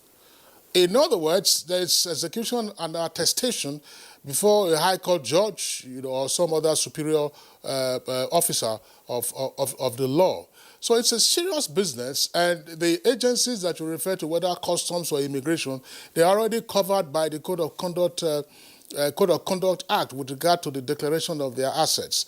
Now, having listened to the comments by the other two guests, Professor Ajibola, would you still insist on saying that, look, bankers are being singled out, considering also that the role bankers ordinarily should play in the fight against corruption? Moderator, let me correct one impression. I think you got me wrong. I did not, and I will not admit that EFCC posture is stigmatization. Hear me very well, Mr. Moderator. All I said was that let it not look as if we are stigmatizing. That is not my own position. But let's not convey, what I'm saying here and what I'm recommending is, let's not convey that impression as if we are singling out a particular segment of the professions. There is nobody, no sincere, no honest Nigerian today that will want to oppose any attempt at sanitizing this system. banking industry in particular. And that is why I said every stakeholder has been very worried and very concerned. The Central Bank, NDIC, Chartered of Bankers of Nigeria, and that was brought about, that code of conduct for bankers. So nobody will want to say that it is not the right step. Sanitizing the system, fighting untoward practices, and punishing infractions. That is needed like yesterday. But what I'm saying is this. First of all, let it be an holistic approach. Like you rightly said now, Mr. Moderator, we have the code of conduct group, we have the provisions that bring civil servants, politically exposed persons to this business of asset declaration. What is the level of compliance? If the level of compliance is low there, as it is low in the banking industry, let's fight it together. Let's not isolate banking alone. That's all I am saying. Then let us run away, my learned friend, because I'm also a lawyer. The comments, the impression I got from him, let's run away from fallacy of generalizations. Not every banker, please, is a rogue, and not every lawyer is a saint. So let's run away from giving the impression that whoever is associated with banker is already associated with a roguish profession. Let's not give that impression. There are fine gentlemen and women in banking, as we have in lawyer, as we have in custom, as we have in medicine, as we have in civil servants. And there are bad eggs in those professions too. Let's fight everything together. Let's see what we can do as a country to sanitize, whether you are a lawyer, whether you are an accountant, whether you are a custom. All right, there seems to be some interference there, Nadabo, to the audio of Professor Segun Ajibola. Professor Segun Ajibola, I will just get Tanimu to respond to some of those issues that you've touched on, along with the suggestions by Professor Muhammad Sani Bello as to how to make this more effective. But let's clarify some point. We're taken out from the reported story that the EFCC chairman, after his meeting with President Muhammadu Buhari, said, look, June 1st, 2021 is the deadline for bank employees to submit their assets declaration form in compliance with the Bank Employees Assets Declaration Act of 1986. And nobody is saying that nobody is stigmatizing bankers and saying because bankers are XYZ. It's done that on the basis of saying, look, we want to strengthen the fight against corruption. Tanimu. To correct with the impression he had, I never subscribe that all bankers are rogues, because I saying that would be a generalized statement. There are very good bankers, very honest, very patriotic, and some of them are the people that are at the forefront of exposing some of these mega cases of corruption that we've seen the EFCC making headway. We have very dedicated, some of which we know personally. And equally, even in legal profession, majority of the legal professional, the expectation is that we are noble, we are honest. So, but in every system, there are bad eggs. You don't allow the system on its own to set the measures to check those bad eggs. You have to complement the effort of every stakeholder. If the EFCC are coming up to resuscitate an existing law that has been there over years, that has not been effective, mind you, the CBN, the Bankers Committee, these are organizations that ordinarily ought to have given effect to those, but it appears that there is element of collusion. I say collusion in the sense that if you have regulators that are depending on the people that they are supposed to regulate, if you have the CBN now as a regulator depending on the bank to supply them information, and is that information that they will use to now examine. So you ask yourself, why do you have failed banks barely some months whereby the CBN and other regulators have given them clean bill of health and they only turn up to to be filled maybe in the next 6, because certainly it means the information supplied by the banks were not accurate, they were doctored.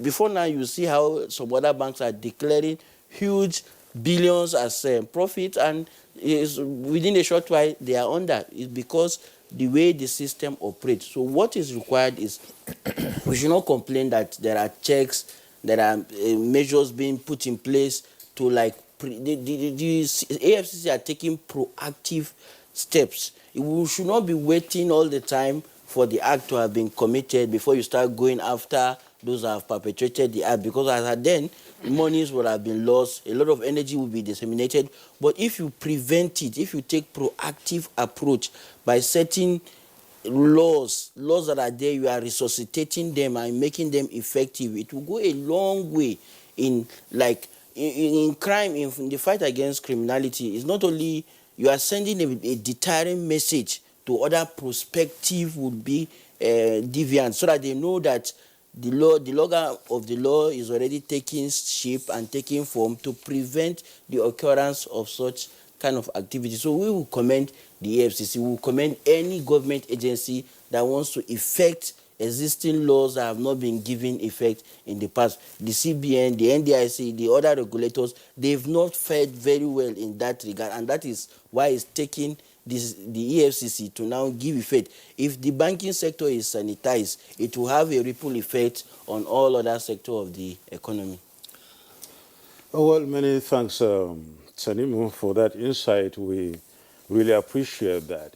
And we've been informed that one of our, conversationists, Dr. Simon Ignadium, is already with us, and he's joining us on Zoom. Simon Ignadium is a senior lecturer, Department of Jurisprudence and International Law, University of Lagos. He's also a consultant on corruption and assets declaration. Simon, let's hear your own views. You're just meeting us midway, I would say, in this conversation.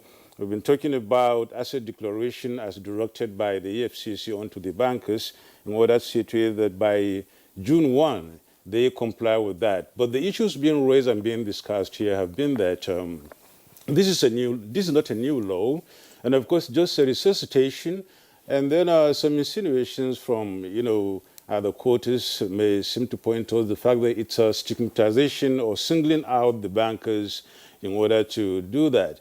I don't know, what's your view about this very directive, and how do you see it, being implemented? Has the EFCC not been that magnanimous? Thank you for the opportunity and for the question. I realize that the EFCC is reactivating or trying to reactivate an existing law, trying to implement the Bank Employee Declaration of Assets Act of 1986. The provision is there. It's not a new law. It has always been there. It is good that the EFCC is trying to use it for good effect, for good reasons. But my worry is that the bank essentially is a bank owned it's not owned by the bank by the government per se. Although the government has some shares in the bank, it's a private organization. Let me put it largely.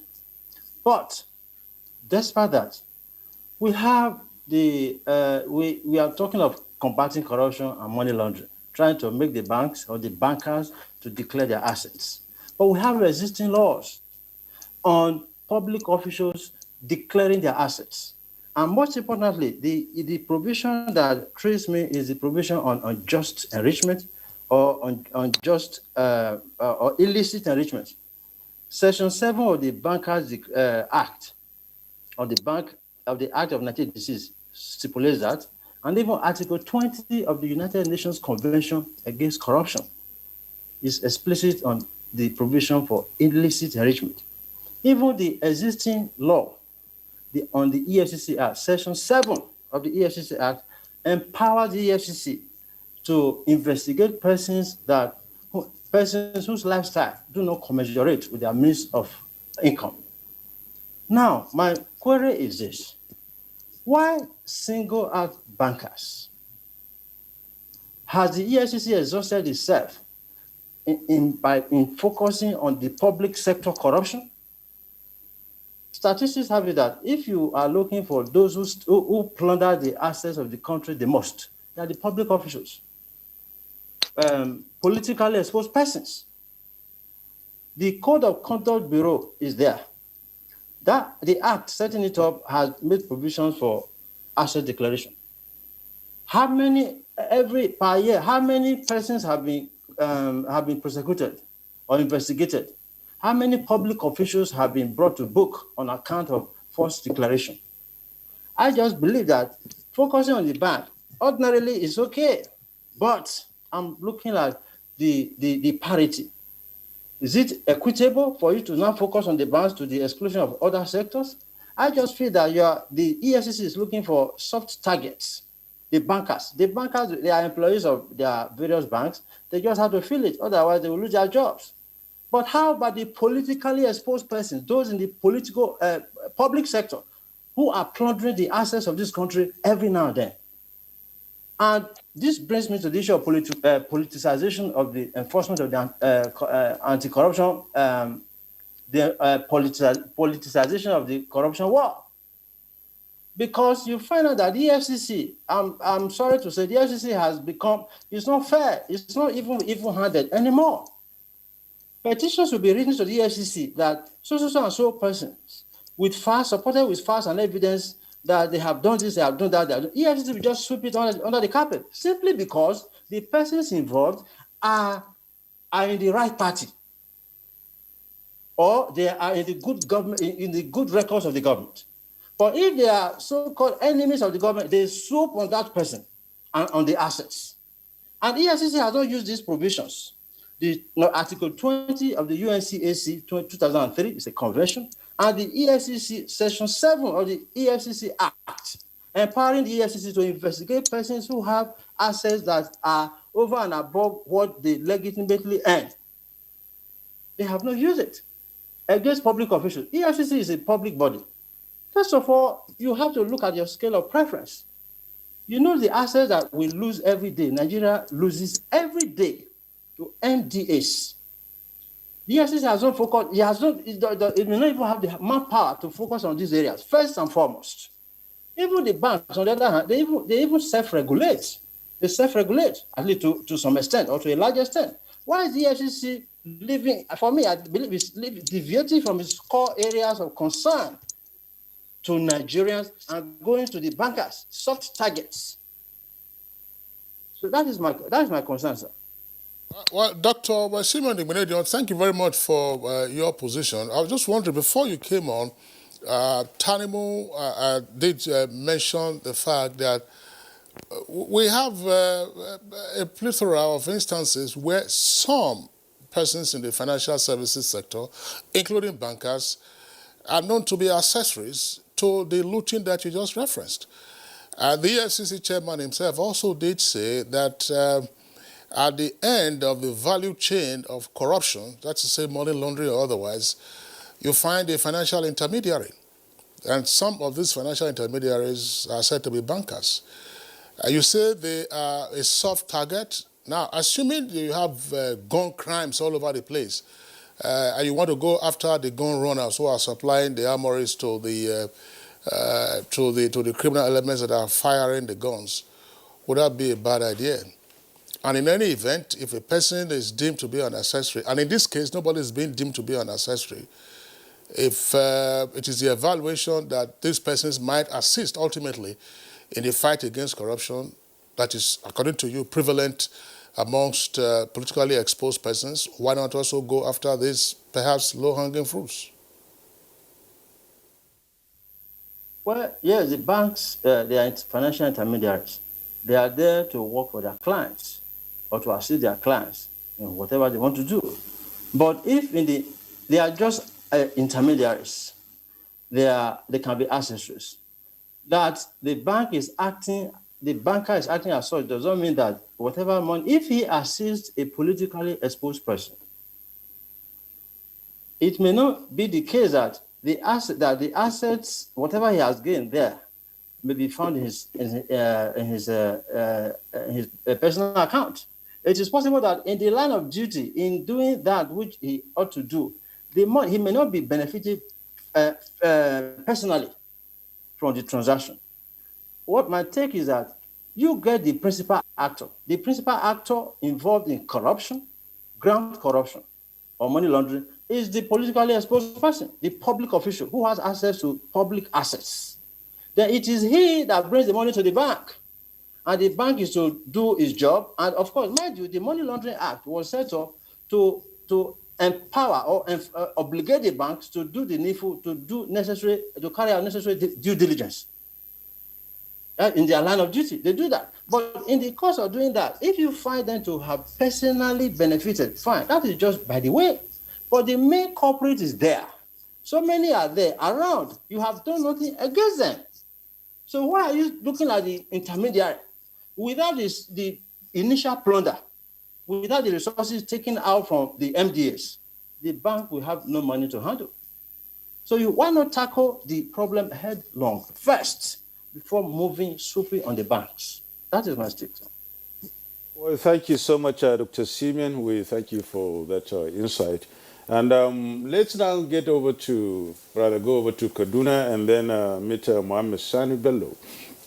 Earlier, you mentioned the unexplained wealth, order, which it's generally acclaimed and accepted worldwide as, a force that should be put in place in order to check corruption. And of course, you talked about the whistleblowing, tactics to be brought to use or to be brought to force in order to ensure that these, negative practices are being, checked. Now, do you really look at this vis-a-vis what other, conversationists here have said? Do you see this as another way of trying to enhance the EFCC fight? If yes, how the EFCC approach it? Not forgetting about the fact that you mentioned, rather suggested the involvement of experts in executing the directive. Now, looking at all this, don't you think the EFCC too have experts that would really do this job? And of course, the whistleblowing thing being resuscitated by the EFCC, or how do you mean? Okay, I think first and foremost, let me also, say something regarding the comments made by other panelists on this issue. You see, bankers, I think the spirit behind the 1986 Act is because bankers have fiduciary responsibility to a number of stakeholders. So, if you can see that right from 1986 we could have an act, then it means it is in recognition of that fiduciary responsibility which bankers have. No other, probably all the other people about politically exposed person, the public servants, they don't have that kind of fiduciary responsibility as much as bankers have. And because bankers have fiduciary responsibility, the need for them to declare their assets so that in the course of their job, they are not found to have, amassed certain wealth that, will be illegitimate, is very important. So I think this is what, differentiates the bankers from other, types of employees or public servants and the rest. And even though we have more of them now in the privately owned banks, that fiduciary responsibility is sacrosanct. They have it, and so what they do involves a number of stakeholders, and one of the stakeholders is government, and it is agencies like the EFCC. And to that extent, we cannot fault the EFCC for really bringing up this matter and wanting to reactivate the 1986 Act with regards to bank employees declaring their assets. Having said that, I'm not sure the FCC has the right manpower and the capacity to deal with this matter as it is. If after bank employees declare their assets, how much time does the EFCC has, and what level of competence and expertise does it have to be able to really go through those declarations and then bring out areas or issues that really will need, further immediate investigation. That I'm not too sure, as I said, and that is why I am recommending for the involvement of experts, which can, those that can be outsourced. The FCC can outsource those experts to help in really cross-checking these things, because otherwise it will just be a declaration of asset that is kept, and as some are insinuating, if somebody has problem either with government or with some individuals that are powerful within the system, that person will be picked, and then his asset declaration will be called to question, and that will just be the end of the exercise. But what we are saying is experts can be involved so that we can really be thorough and cross-check every aspect of the declaration made, and if there are areas or individuals who, present something that is suspected to be false or incomplete, or, there are red flags, we can detect them, and then some action can be activated afterwards. The same thing with the politically exposed person with regards to the declaration of asset required by the Code of Conduct Bureau. The lack of involvement of experts into the whole thing is making, the exercise cumbersome and rather ineffective. It just becomes a routine kind of thing that is done, and you hear nothing afterwards. So we believe that we must, make good use of those asset declaration, either made by the bankers, bank employees, or by other, people who are required to declare their assets in the public. And aside from even the asset declaration, when you now activate the unexplained wealth order and then the whistleblowing, and you make them to work together, even those who are not required by law to declare their asset, that is private individuals, once you are seen to be evidence of ostentatious living, people can now say, look, we are suspecting so person is not living according to his or legitimate means. If the person is a business person, you don't know when the person got a contract, or you don't know when the person is doing any trading activity. All of a sudden you see the person building houses, or anything that will create some kind of suspicion. Those kind of things, the whistleblowers can come into play, and then the unexplained wealth order should be able to cover those kind of areas, so that it is a Nigerian issue, and it's for all Nigerians. Professor Sani Bello, thank you very much there again for your points. But let's bring in Professor Segun Ajibola one more time. Prof, we're getting pressed for time, so I would like you to be as brief as you can in response to this question and any other points that you may wish to articulate. I was just wondering, the piece of legislation that we've been discussing, that's the 1986 Act, of course, it's 35 years old. It's not the oldest piece of legislation in Nigeria, but some persons would worry about some of the provisions therein with regard to assets declaration by bank employees. One, there is a requirement that this declaration of assets be done every year. Isn't that too cumbersome in the first instance? Public servants are required to make the assets declaration, that's the civil servants, every 4 years, and politically exposed persons at the point of entry and also at the point of exit. But if you don't require bankers to be doing their assets declaration every year, it's almost like filling your tax papers. Isn't that cumbersome? That's one point. Second point, it's also the nature of employment in the banking sector today. In your time, of course, there was more stability of employment, but these days, I don't want to get into the conflict that the NLC has with banks. You have contract employees, and these persons are said to be employed by other recruitment agencies and just deployed to banks, and therefore not necessarily bank employees, even though the definition tends to cover them. Thank you very much for these very, very important questions. First of all, like I said earlier on, banking is a very, very fragile profession. Banking is very central to everything that we do as an economy. So maybe that is why the law says, and like my learned friend said, the intendment of the lawmakers. The law says, because of the nature of this industry, let it make it a yearly affair. But like the last commentator said, EFCC as an Tanibu, what is stuck there? Tanibu, you want to respond to that very quickly? Briefly. The EFCC as an agency, they lack the capacity and the competency to be able to handle it. We should look at it as a stepping stone. It's back? All right, sorry. We understand it's back. Yeah, Prof? Like the elements are conspiring against you. Let's hear you again.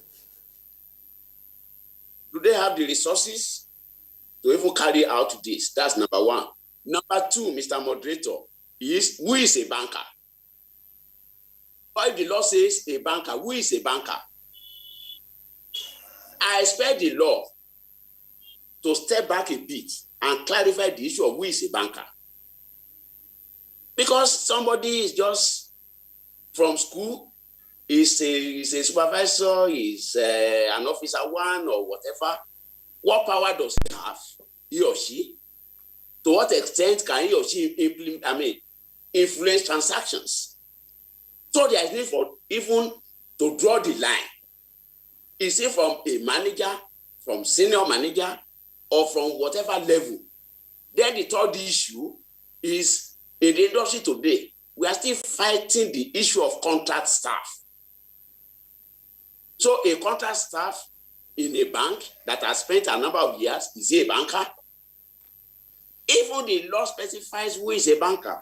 The CIBN Act 2007. So we need to define certain things. We cannot make it generic. By the time everybody that works in a bank branch, everybody that wears child shirt and tie and goes to a bank, does such a person come under the law? So EFCC doesn't have the resources, as we all know, to even monitor this exercise on a yearly basis. We need to work on that. Maybe it requires a legislative amendment. Okay. Thank you so much, Prof. We thank you so much for that insight that we really appreciate. We thank you once again for, being part of this program this morning. And we also must thank Ahmed Abubakar Tanimu, former banker, human rights activist, and private legal practitioner. Thank you so much for coming. Professor Mohammed Sani Bello, we thank you so much. You've joined us from Kaduna. It's a pleasure you've been with us. And some also, the same gratitude goes to Simon Ignatium, who joined us from Lagos. Thank you so much for being part of this program this morning. We'll now take a break. Stay with us.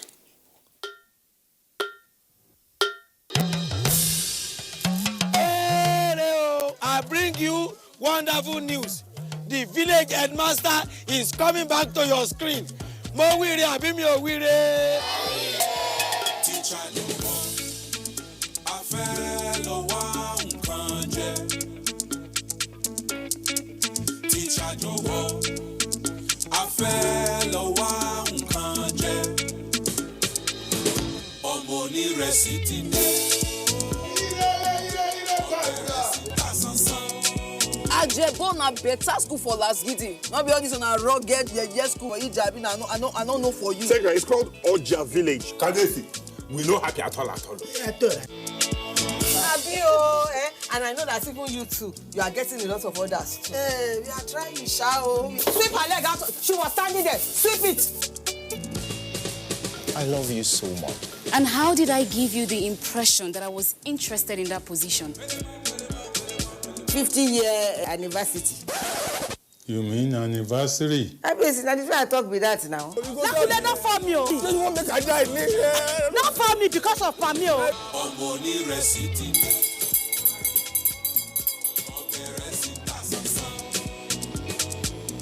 Àṣàkẹ́ Àlàkẹ́.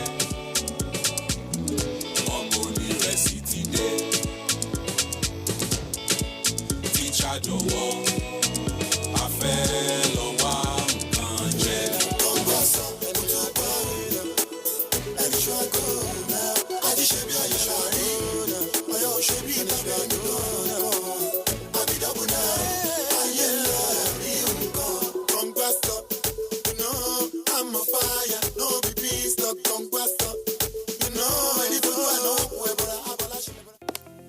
Although social media as a channel of communication is inherently harmless, it becomes harmful and damaging when used without discretion and thoughtfulness. Bad social media users spread rumors and fake news without verification. But good social media users stop, reflect, and verify information before sharing it. Be a good social media user.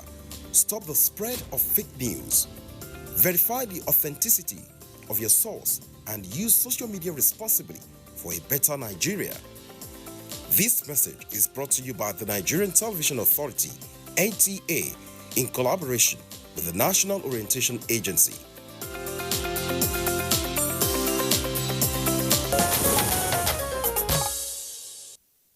You are watching NTA, Nigerian Television Authority. For more information and news updates, visit our website at www.nta.ng,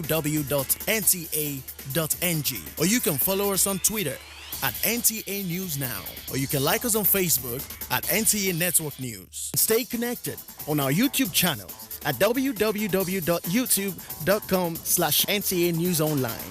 Watch our live stream at www.nta.ng/live. NTA, you can't beat the rich.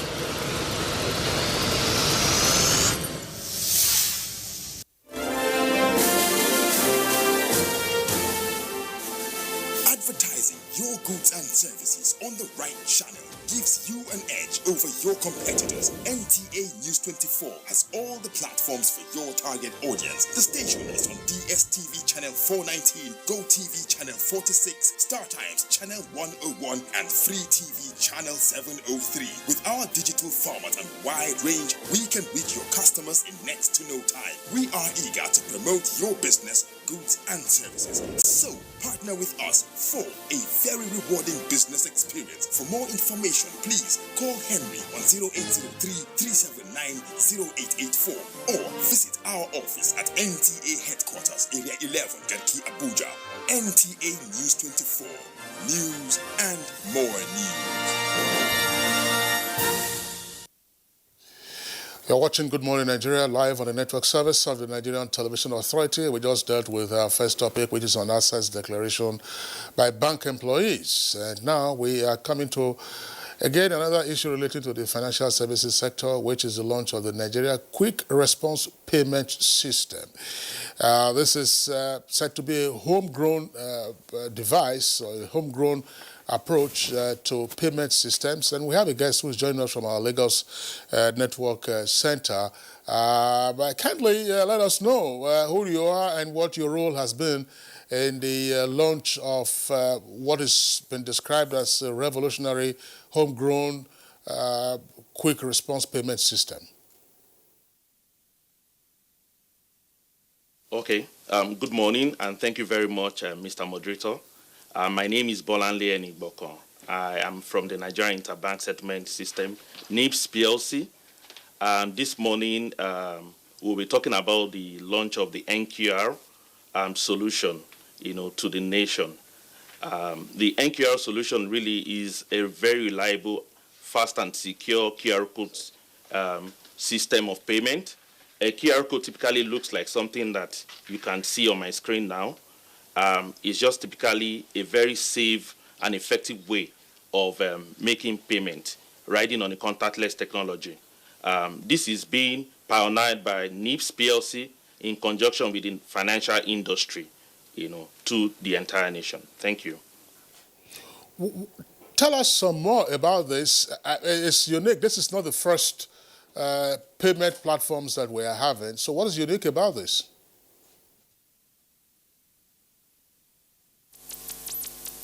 The NQR solution is very, very unique in the sense that it runs on 4 major pillars. The first is that it is driving financial inclusion and contactless payment system, being advocated by the federal government of Nigeria as well as the Central Bank of Nigeria.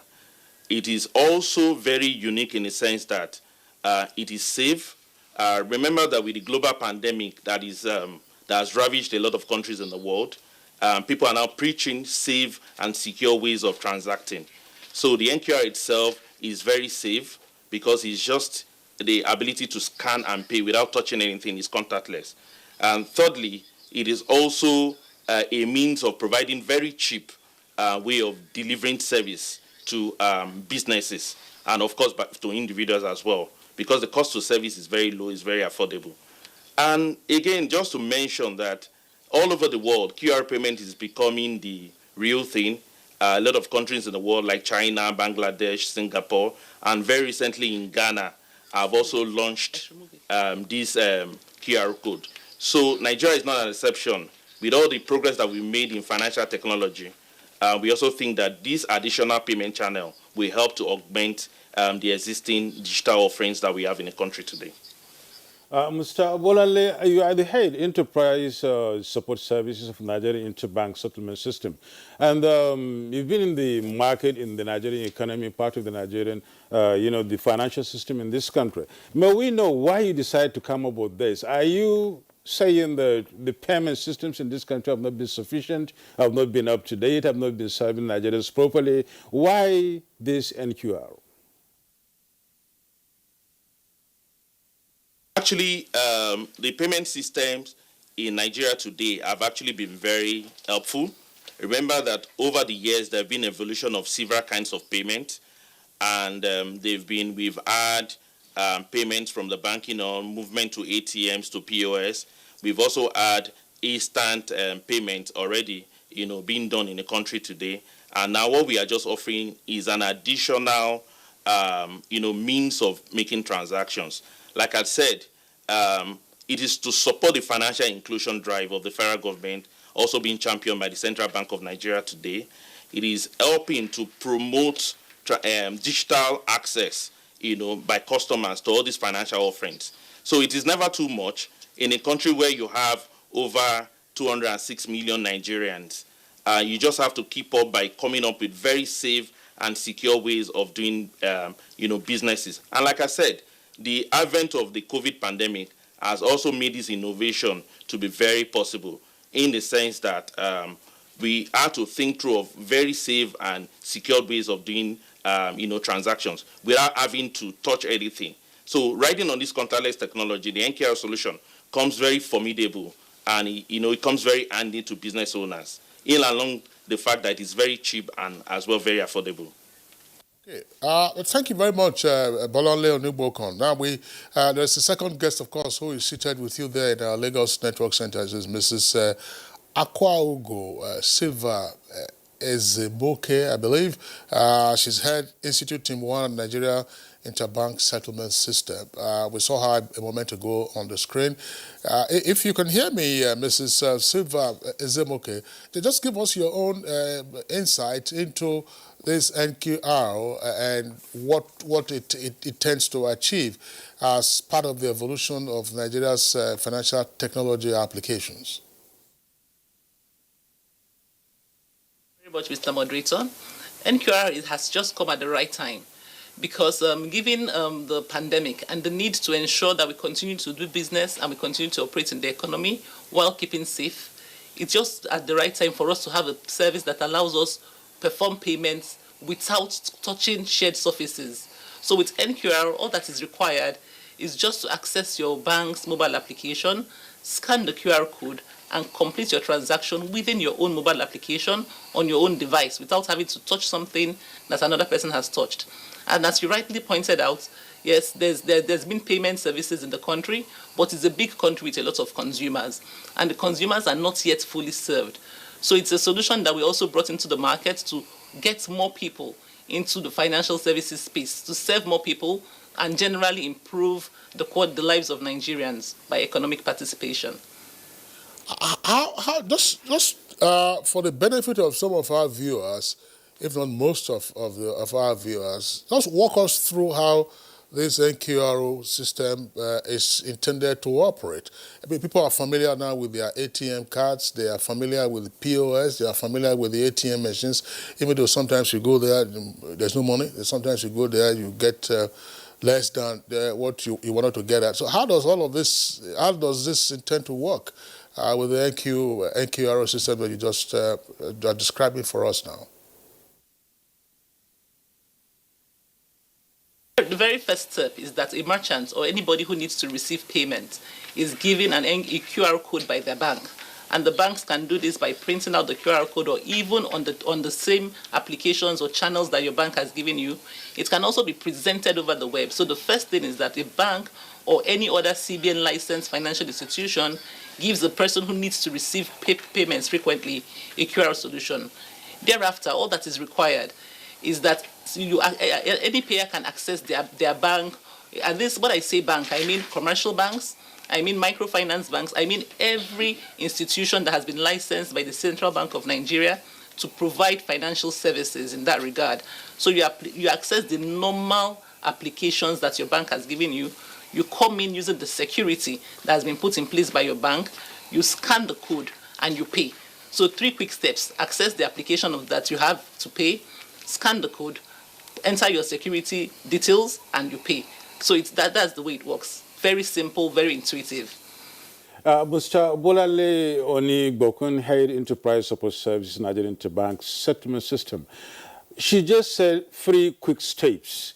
And, you know, in Nigeria, we have some, you know, little problems here and they're talking about technology, light, power, and the rest of them. How quick are these steps and how user-friendly is the NQR to Nigerian customers? NQR solution is very user-friendly, and there are quite a number of use cases, you know, that can apply to whether you're a small business, you're a potato seller, you are an Okada rider, you are a boat driver, Uber, or you have a small boutique. All you need to do is to get to your bank and you get onboarded on the NQR process. So there are 3 types of QR codes that we have. We have the static QR code, where you have the fixed amount. You have the static QR code where the amount can be variable. And you also have the dynamic QR code. And I'll explain some of these use cases. So for a trader or a hawker that sells gala, all he needs to get is a QR code sticker pasted on his gala pack, so that if anybody buys a gala or anybody buys from a newspaper vendor, right, once you make the payment, the payer can just scan the QR code and make. So you don't need to ask for account number. You are now asking for the bank details. All you need to do is just to scan the QR code and you make payment. So it is very fast. For a boutique owner, once you have done your shopping, all you need to do is to go to where the QR code is displayed. The payer scans it, he imputes the amount, he authenticates with his PIN. And I need to mention this because the security around this is that the payer himself has to authenticate that transaction, probably using the PIN or using the biometric that is enabled by his bank. So it is very easy. All you need to do is to scan and you authenticate with your payment. And we are also seeing a lot of use cases around the lifestyle of people. I'm sure recently we also saw a video where in a party, rather than spraying cash, we saw people just scanning the QR code, and making payment. So it cuts across all different use cases in the Nigerian market today. And it's very simple to use, and just simply by scanning and pay. But finally, how secured really? Sorry, please, let him clarify this point. Which one? Bolale, the one of spraying, because I saw the video. Somebody just carried that. Is that one your own system that they were scanning the thing and the money was just entering their account without actually spraying?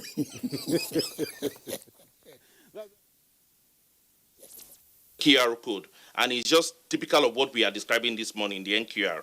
So you don't need to even spend cash anywhere. All you need to do is that once the QR code has been displayed, all you need to do is to scan and pay.